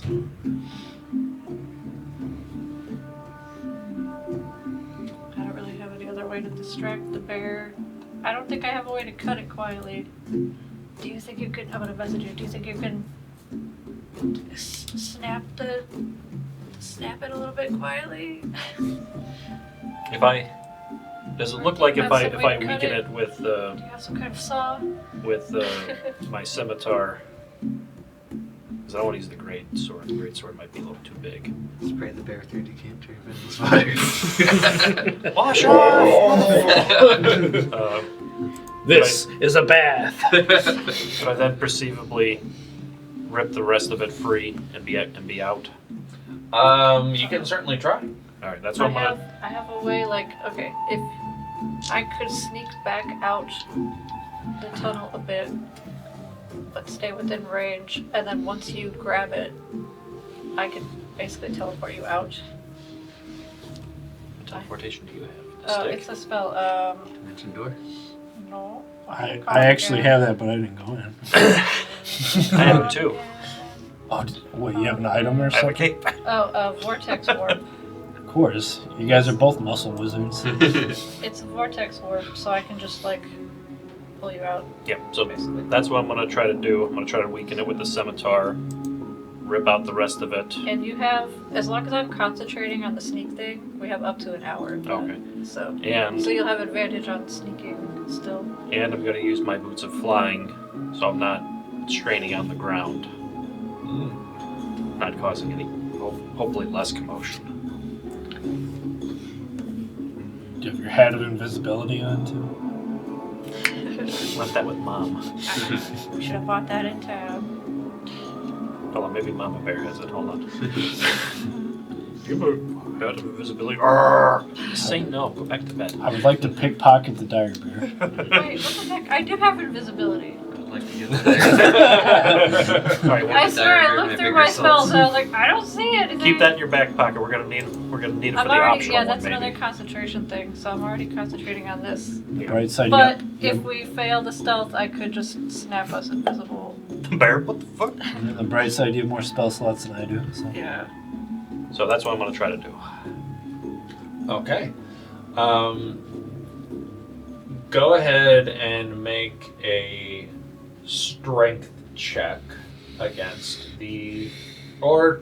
Well, he's using the sword or whatever to cut it. Okay. Would that be Or like athletics? saw it. Well, let's, Could it be a sleight of hand? Because it's a dex thing and you get advantage? I'll say because you are stealthing, because you are trying to be quiet about this, make an attack roll at disadvantage. Using the scimitar. So whatever you think your strength bonus at disadvantage or your dex bonus at normal. Oh, yeah. If it's a finesse weapon, if I use it at dex, is that advantage then? It'd be canceled. Oh, yeah. Yeah, then it would be a straight roll. Is Cat's Grace for checks or attacks? You're right, it is yours for attacks. Okay. Alright, so this is more like an attack. Okay, so then just strength then, because that is the more obvious. Okay. You said attack, It says right? checks. Yeah, just checks. So scimitar +1, disadvantage. We're renovating your cave. Get out! We're fumigating. And I'm gonna be like, not the full. Well, like, how long was that tunnel? Alright, that one's an 11. I'd say you guys went in 15 feet. Still pretty good. Oh, so it's only 15 between Alright, so the lower... entrance and where the mama bear is? Correct, but in order to get out, you would have to crawl, which, Yeah. That's fine. The Well, I'm lower- gonna the I'm gonna lower go roll back itself. in the tunnel a bit, but I'm gonna be looking at him like ready to go invisible if we need to. Okay. The lower roll itself was a 7, but +9 makes it a 16. 16. Plus 9? On the +1 scimitar. Okay. So, with the scimitar, you begin to quietly saw through. Go ahead and roll some damage. D6 +6. 7. Rage on it. Alright. That's what I was thinking too. You just hear from the cave. Okay.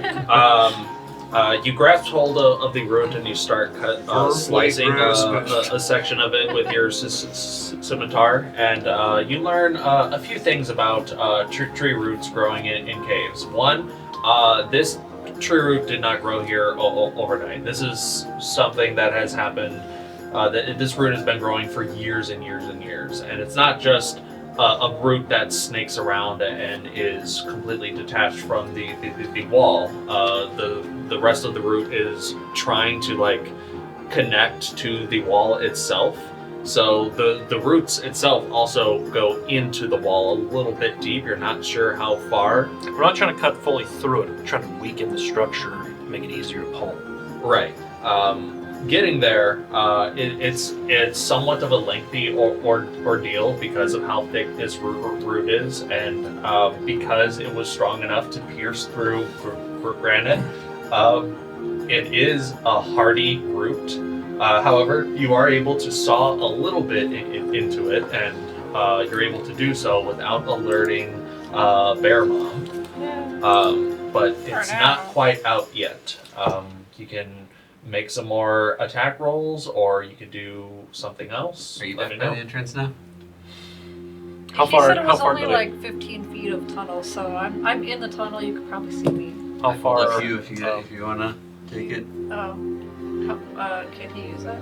Yeah, it's You just don't have to attune to that or it's a nothing. battle axe and it's not a tournament. All right. Really? Yeah, then I guess I'll take that from him and stealth back. Mage hand it. Bear Orlin Yeah. brandishes his I axe. did. Wait, you have mage hand? I also have. No, I don't have mage hand. I also have mage hand. I could mage hand it to him. It's only 4 pounds, so it's within the limits. Perfect. All right, if that realm of shenanigans happens, then yes. I'll be here, trade weapons real quick. Not a problem. Switching by. Mage hand is up to you, I guess. I don't know. I cast blight on the tree. Perfect. You kill it all. So it's a battle axe, so you can do the 1d8 or 1d10. It's +1 and it does max damage on plants. So if you do a two-handed, it would be 11 plus your strength. Okay. It's +1 to hit, Just or do like a two-handed. What about a two-handed saw? Would that a count? two-handed saw. Yeah, would that count with the full damage? It's technically Yeah, I'll two-handed. cut a little bit more through it if I didn't get very far into it, because I want it weak enough. I don't want to just scratch it and be like, haha!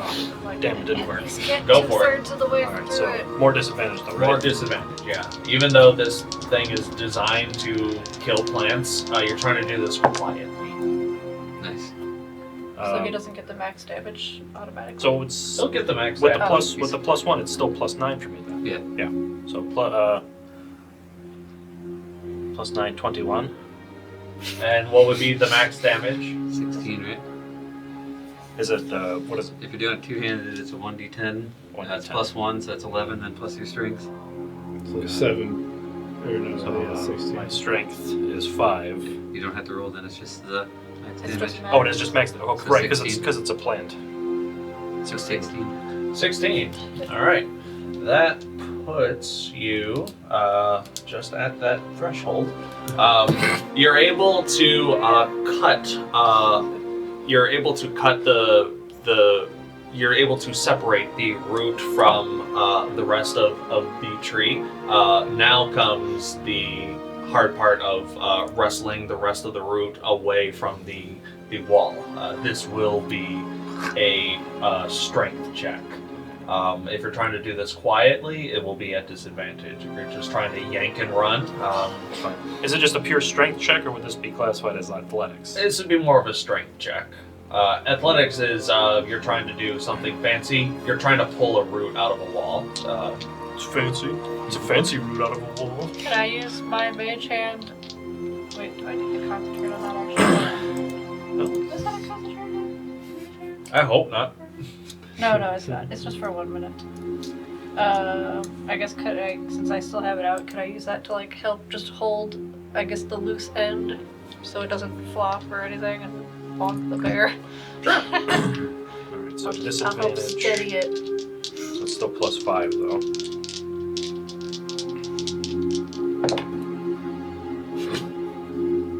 Unnatural 20. At disadvantage. 15 to 19. Alright, so You're a monster.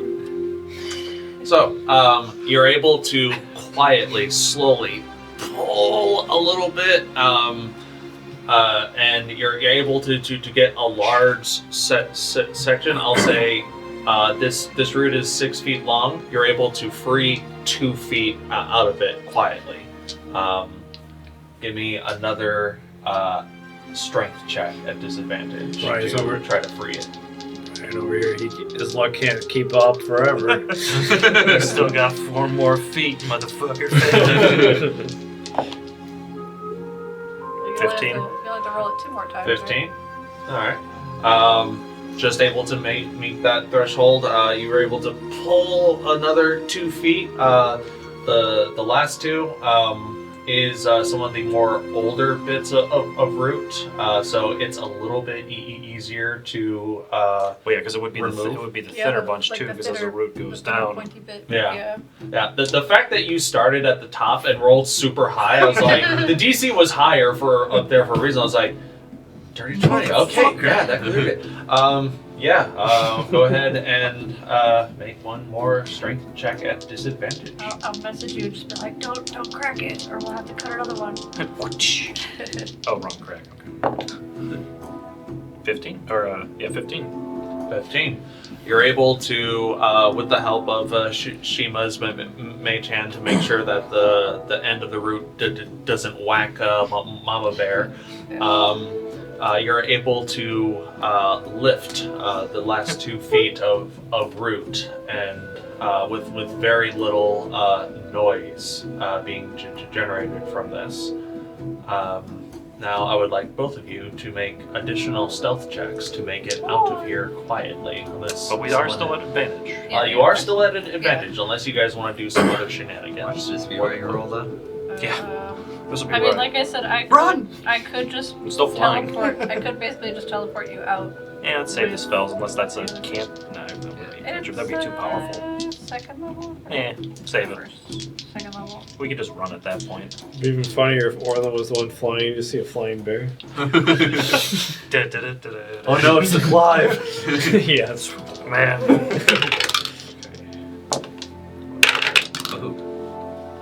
Okay, and he said this was stealth again. Is that a 1? Natural 20, 22. Nice. Is there 6 1 of the night?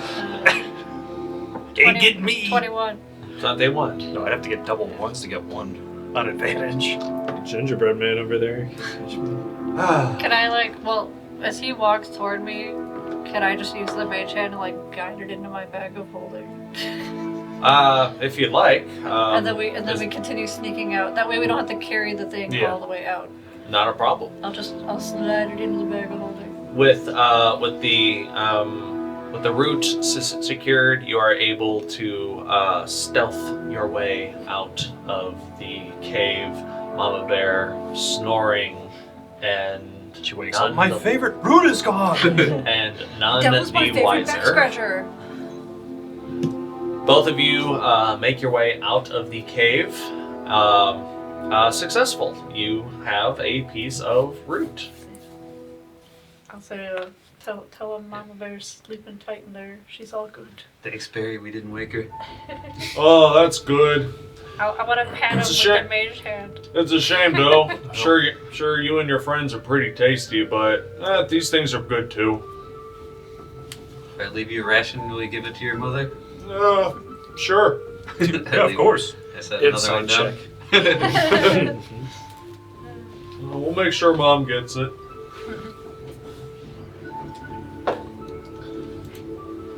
Alright, so, with root in hand, what is next for the fist? I'm still here. I believe it. I was thinking of leaving a boot of beer for them, but I'm greedy. A whole boot. We needed the unknown monster with the arrow, and what else? A spider. Oh, it's thread. space spiders. Spider's the only one we absolutely need. I think it is the thread. Yeah, the monster one was optional. I still want it. Gotta do I mean, I guess we can go find the spiders and then see how long it takes us, because we only have until the rest of the day. Yeah, when is sunset at this point? Because it's 2 What o'clock. time is it now? It's 2 o'clock. I'll say this excursion has pushed it around 3, just with the stealthing and the carefulness that it took to find the cave and the distance to cover to get here. So it's looking at about 3 in the afternoon. Orlin, ask them if they've seen any spiders. Have you seen any giant spiders around here, Barry? Only like The hell's a spider? Our spiders 8-legged tasty. insect looking thing. Oh, you mean the sky crawlers? Sounds right. Sorry, the what? Yeah, they That sounds kind of terrifying. they look like they're crawling down from the sky whenever they appear. Really creepy. They're.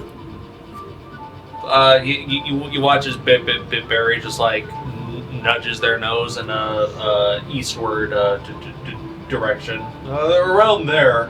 We try not to go out there. They're pretty big. I mean, and they eat the kind of things that we do.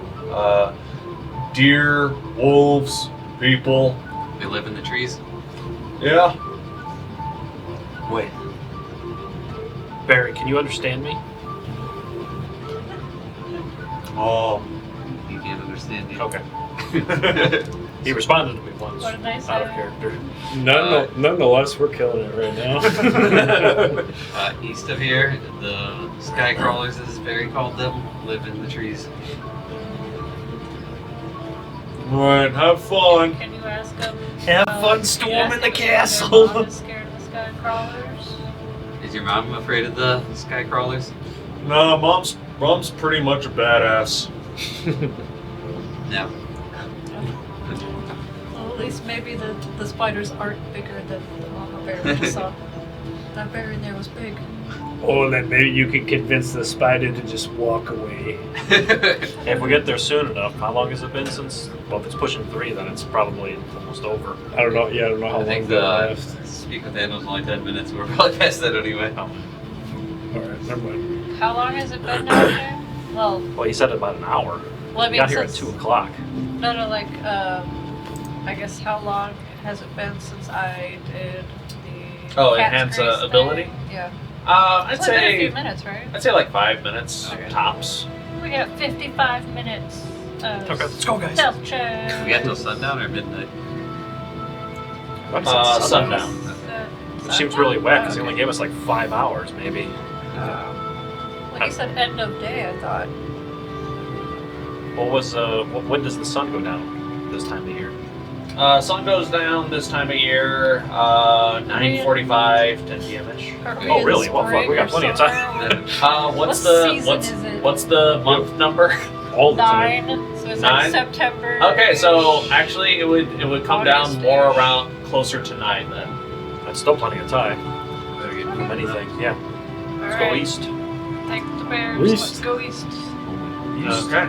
You said Who is West helming the trek to the spiders' Are den? we gonna do it since we can stealth if we need to? We could be in the front. I for mean, a we can stealth once we get close. I could use my survival check to see when we're getting close. We should all ride Orlin's mount. Well, we may want to You want on stealth. the horse, you can ride on the horse. You just have to ask. We may want to stealth more in case there's other creatures as well. Like the bears mentioned wolves and stuff, right? Not that I remember. Yeah, the spiders eat wolves and Yeah. Well, if we're going into their area, I highly doubt wolves are going to be in the area. We might gonna just want avoid to it. stealth just in case of other things that might want to get us. Did Barry point us in a direction, or just give us like a general He said idea? east. You just said He east. pointed It's not like east. the- He's like, that way. It's Okay. the way. Well, if we're heading into a dangerous territory, the wolves aren't going to come in there. So I figure we can try to get there as quick as possible and then stealth when we get to the territory. Okay. I guess we'll do that. I'm not gonna try to stealth. You're just asking for trouble if you want me to. you make your way towards an eastward direction. towards what you assume is the spider den. And we can go for a little bit longer, shall we? Yeah, it's fine. Okay. Not too long. Yeah, not too long.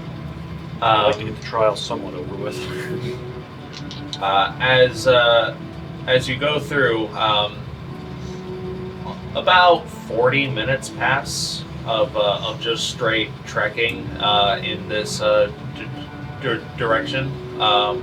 It's at that point where you start to find carcasses dried up. Some are like partially wrapped in spiders' webs. Some of them have blackened vein puncture marks in certain spots of the body. You even find, as you guys are approaching, they're just becoming a little bit more and more prevalent. You find wolf carcasses, you find deer, you find a bear at some point. Eventually, you come across what looks to be this, and you also see various spider webs just becoming a lot more prevalent. Small at first, but then they get bigger, wider, to the point where a whole human can fit in some of these webs. Until you spy, I'll say, Kulkras and Orlin with your high passives, you're able to spot off in the distance this large, almost looks like spider's nest in this forest. The webs start from the floor and make their way 10, 15, 20 feet up into the trees, and there are dozens of these large spider forms just around, and they're all various types of very, very bright colored hues of greens and yellows and blues, and they're all tending to various aspects of the webs. Some are eating something that is completely wrapped up. Some is in the process of wrapping up a newly obtained wolf cub. Some are tending to a nest of eggs. All right, Orlin, you're up. Greetings, fellow spiders.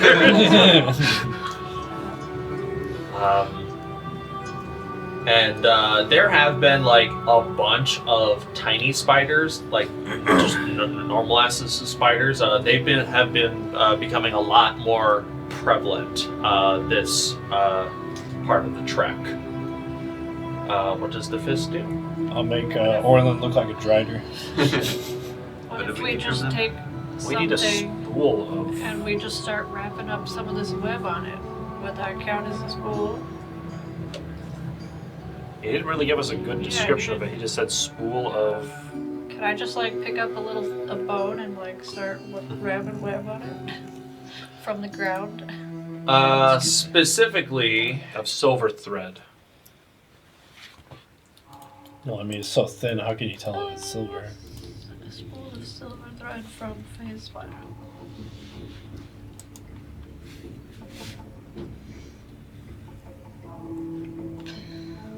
what are you looking at me for? Is there a check we can Yeah, make to see which can one's we- a spool? can Would we that go- Sure. Make a nature or arcana check. I guess can I do I'm better at a Arcana. nature check to see if I can tell differences between spiderweb? Sure. Like, is there normal spiderweb and silver spiderweb? Not that great. 17 Nature. for Arcana. Yeah. Only 11. 11 for nature. All right. I mean, they all look like pretty much the same type of web. That's what you gain. with a 17 Arcana. Mm-hmm. Spider web, specifically, phase spider web. Not a lot is known about phase spiders. They're sort of like the magical type of spiders that can phase in and out of existence.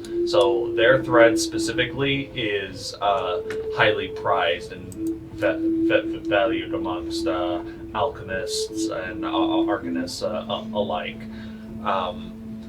It's really just their shopping list.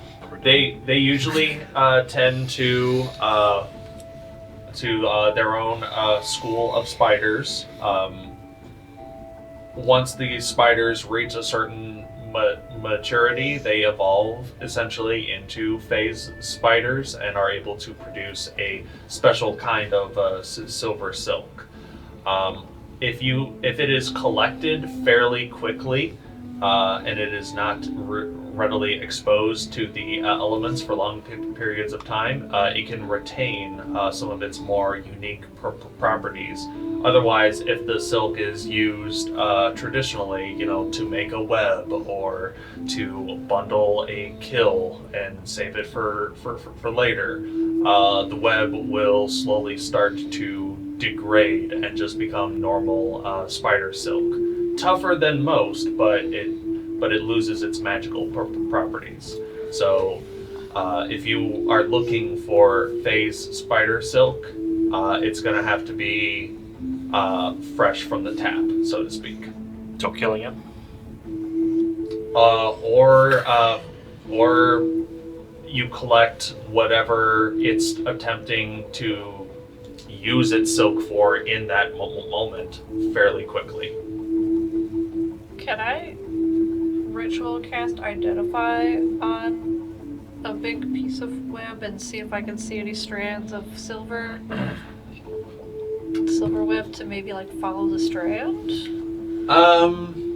You can.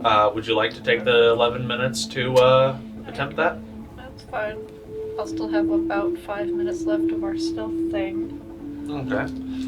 You take the time to sit down and find a chunk of spider webs. What you can guess is probably from a big spider. Go ahead and make an Arcana check. I'm going to be right behind Orlin, and again, he looks like a drider. Hello! It's Huave again. 15. 15.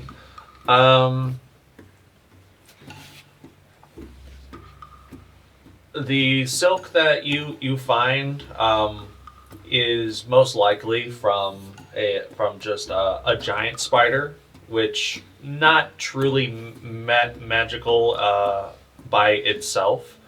So you're not exactly sure if that's viable. But with a 15, you come to a similar conclusion that Kulkras had, and in order to reiterate, a lot of the spiders that you see around you aren't true phase spiders. They are slowly growing into them, but they haven't matured yet.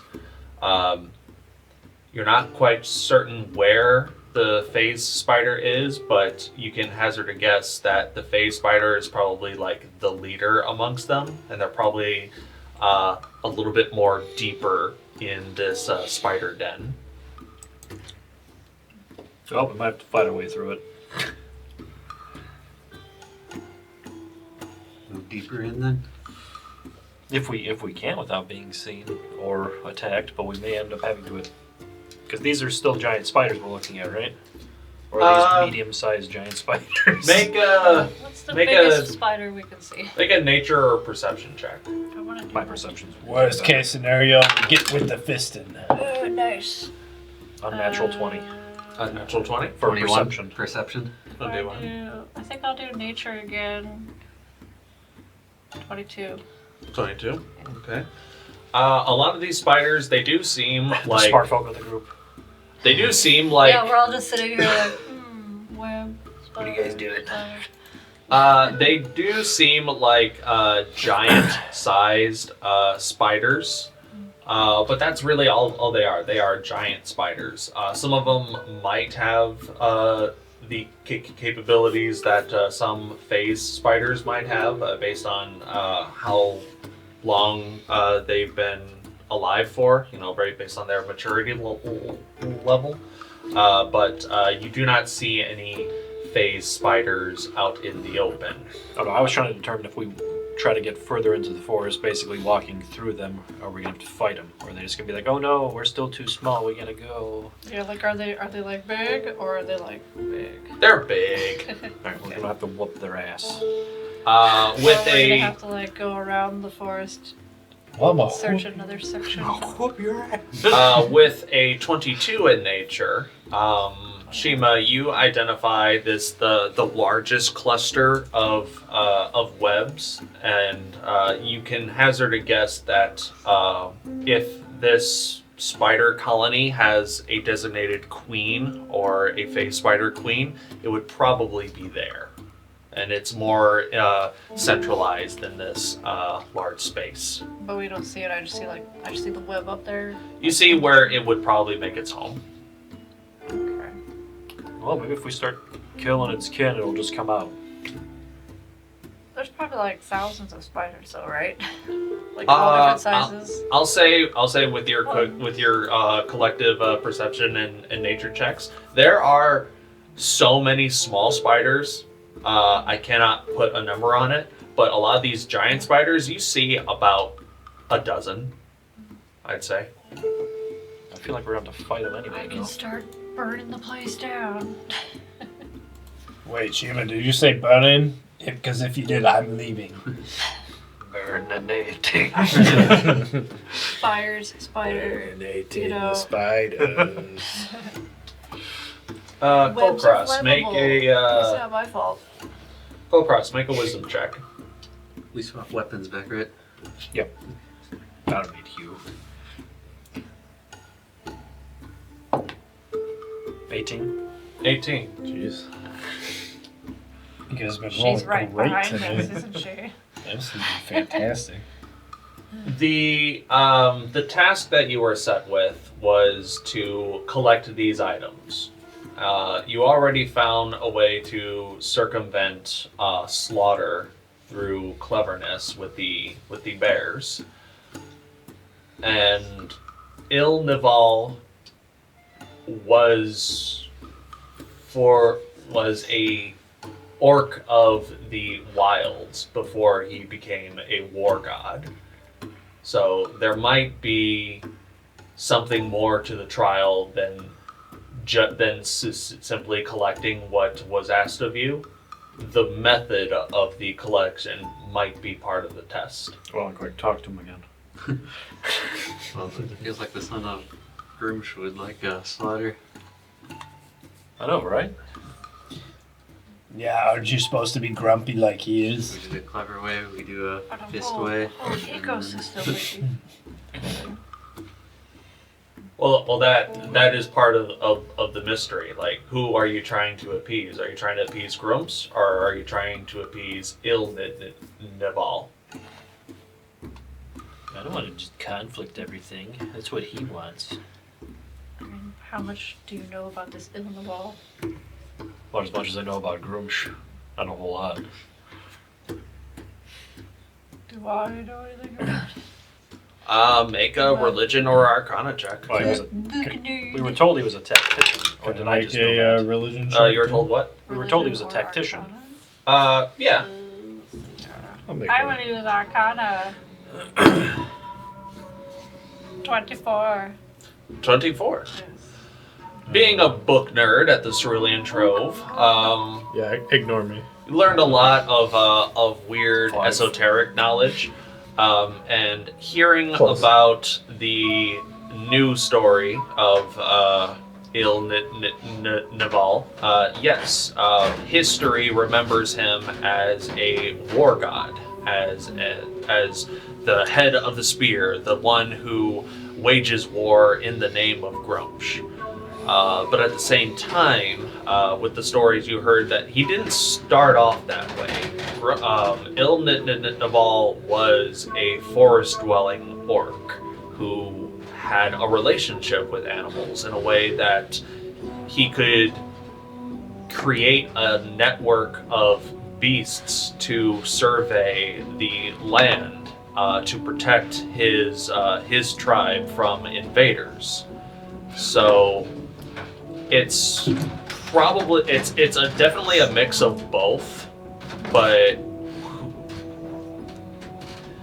it's hard to tell even with a 24 what this distant orc god was at the end.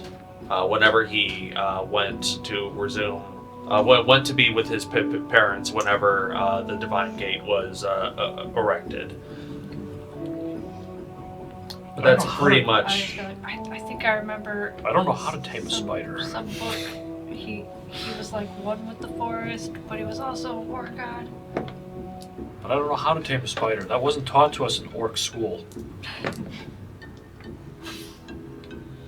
I don't have any more. I mean, unless I had time to make another potion, which I don't.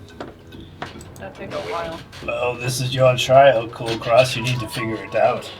Where did you say you saw the cave for them was?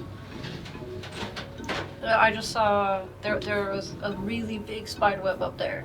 The biggest spider web. That's probably where the spider is. It's just up there, but I don't see the spider, just its web. How do we get past all these without aggravating all of them? What if we get Saoirse up on like a branch, she holds the bottle of endless water, and we open it up and she starts spraying them from the top and they're all away? And then they all just wash away. Well, no, they like start chasing her and she flies through the forest and we get the giant spiders to go away. Yeah, maybe Saoirse could be the distraction. She Maybe is your going to be. horse and Saoirse, could be the distraction. And that they just run off through the forest, and then we try to find the big spider. I like that plan. Then we don't have to deal with a whole dozen of these things. Itsy bitsy spider went up the... There's going to be a drake flying around the forest shooting water until she comes back to us, but Perfectly fine. Water with me. dragon. What? Yeah. Let's try that. Okay. Muscle wizard strikes again. All right. Well, can't learn endless water. Yeah, I mean, I'm looking through my repertoire and it doesn't really assist in this situation, so. Alright, so that's the plan then? The initial plan right now to get them out of here. Alright, how high up is Saoirse going? I'll say that the tree line ends about, the trees themselves end anywhere from 30 to 40 feet up in the air. she'll go about 60 feet up Here we and just start pull out the spraying. bag of beans and we plant the bean and then we just see what happens and it'll be distraction. Spider comes out. What the fuck is going on in here? She'll go about 60 feet up and circle around over where the giant spiders are and start spraying down on them, and then start going off to the west. Oh, no, that's where we are, to the south. Okay. Where's the rest of the fist going to be when this happens? Wait, Behind what? the tree. He's going to make him go the So opposite you direction are that going to we use are. them to distract? Just Saoirse. Just I don't Saoirse, really okay. know how the horse would do it at this point. I mean, I'm right next to Orlin, who looks like a drider, so I'm good. So what's the rest of the fist doing while this is happening? Are you hiding nearby? Are you standing out? What's going on? Hiding nearby I so they guess don't I'll look at use us. my last 5 minutes of stealth to hide somewhere Okay. in a bush. or I'm something. admiring my boot beer. The fist, I would like to make stealth checks, please. You said our thing was Stella? Yeah, this is probably the last roll for it, so yeah. Stealth check? You don't want me to do that? Alright. I do that. I I really rolled do. so bad. I got for advantage on that one. Do I get any kind of advantage because I'm in an illusion? No. But I'm not moving. Uh-huh. Okay, fair. Sorry, guys. In advance. Wow, it could have been worse. Mine wasn't the worst I I've wonder rolled if for you rolled better stealth. than me. At advantage? Well, mine was at disadvantage. Yeah, mine's No, at disadvantage. but hers, she's... I rolled pretty bad. 9. 9. Yeah. Okay. 14. 14. 9. 9. 21. 21. Holy cow. Be the leaf. Okay. I'm gonna prepare So- some kind of fire spell. Saoirse. Sorry in advance. No, I'm out of here. Now, shenanigans aside, I will allow Saoirse to activate the That's what my concern was for it. I'm like, let's see what happens. like I think the wording of the decanter is speak a command word and it happens. I will allow this shenaniganery. Yo, is your command word sploosh? But that's be holding. Oh, she's gonna activate it. Yeah. So you hand it off to Saoirse. Saoirse flies about 50 feet up Start in the shooting our air. lasers down, dude. We're under attack! Light the signal! She's the flying terror of our What was that called that column. she could do? Circle of blasting. Oh, blasting. Basically scorching ray. And Saoirse starts activating the geyser of the decanter, just flooding large swaths of the webbed canopy, and you could hear. Oh, what You- if she could like wash down one of the bodies as well? Saoirse probably doesn't even need the decanter because she has that friggin' circlet that fires laser She beams. can only do it once though. Down Well, she came shoots the three, rain but only and one watch time. the spider out. A lot of the spiders' Sure, nests, you're gonna blow her cover. nests and webs are thoroughly ruined as the water comes down, and you hear all these very, very loud chittering noises coming from a dozen different giant spiders, and some are going as well. You're like, Eventually, water. coming from like the center large nest, this large pale body with blue translucent legs and bright blue eyes peers out of the nest, the phase spider queen here in this forest. And you hear her make these loud chittering ethereal noise, which you can only guess are commands to her brood. As If I use copperhead languages, could I understand that? Yeah, I was wondering Or, if this is a beast or, Or, like, would a that monstrosity would or copperhead what. languages count for that? no. Okay. No, it does not, unfortunately. What the f is happening? What the f is that in the sky? I think it would be a beast. I think. Probably, yeah. Issues some sort of command as 4 of these spiders make their way up towards the topmost part of the tree line to try to reach Saoirse. Does Saoirse just stay where she's at, or did you give her the order She to did fly? like one lap, and she's got about 20 feet between her and the top of the trees, and then she's gonna go straight south. Okay. Saoirse starts going straight south. Is she still dumping water Yeah. as she's going? Going straight south. 4 of these spiders go to follow suit. However,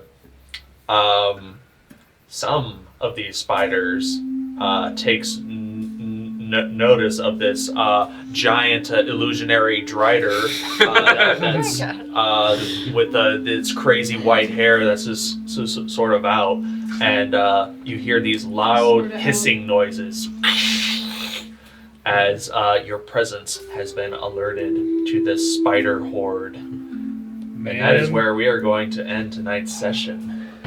As the horse rides through with an ever-smoking bottle on it. Oh, jeez. I cast darkness. Get a load of this. Time to burninate the forest. Well, so yeah, because if she comes down to fight, cast darkness on her. F you, spider. Well, the jig's up, everybody. well, I guess we have you guys have a while to plan out this this battle. It'll be all in the seat of our pants again. I wouldn't have it any other way. So, thank you all very much for watching. We hope you had fun. I certainly hope that we did as well.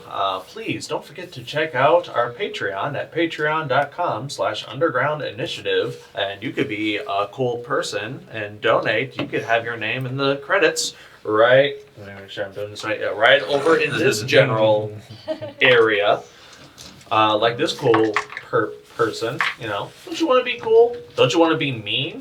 You could be a patron, crap talk us, and then stick around and crap talk us some more. We'll read them. We appreciate it.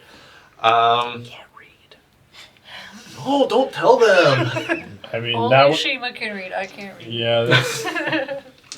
But thank you all very much for watching. We hope you all stay warm in this chilly winter season. Tune in. Spring next week. Yeah. We'll see about that. We're catching up. Tune in next time for for more of the adventures of the Fist, and don't forget to stay incredible. Gonna equip my stomping boots.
Sonnenschein, ja, da muss man glücklich sein, weil da brauch ich nichts auf dieser Welt. Früh am Morgen schon zum Strand, braun gebrannt im weißen Sand, ja, das ist die Zeit, die mir gefällt. Abends kommt dann noch so ein Bummel die Strandpromenade entlang und das hat seine Gründe. Sommersee und Sonnenschein und dann noch verliebt zu zweit, ja, da muss der Mensch doch glücklich sein.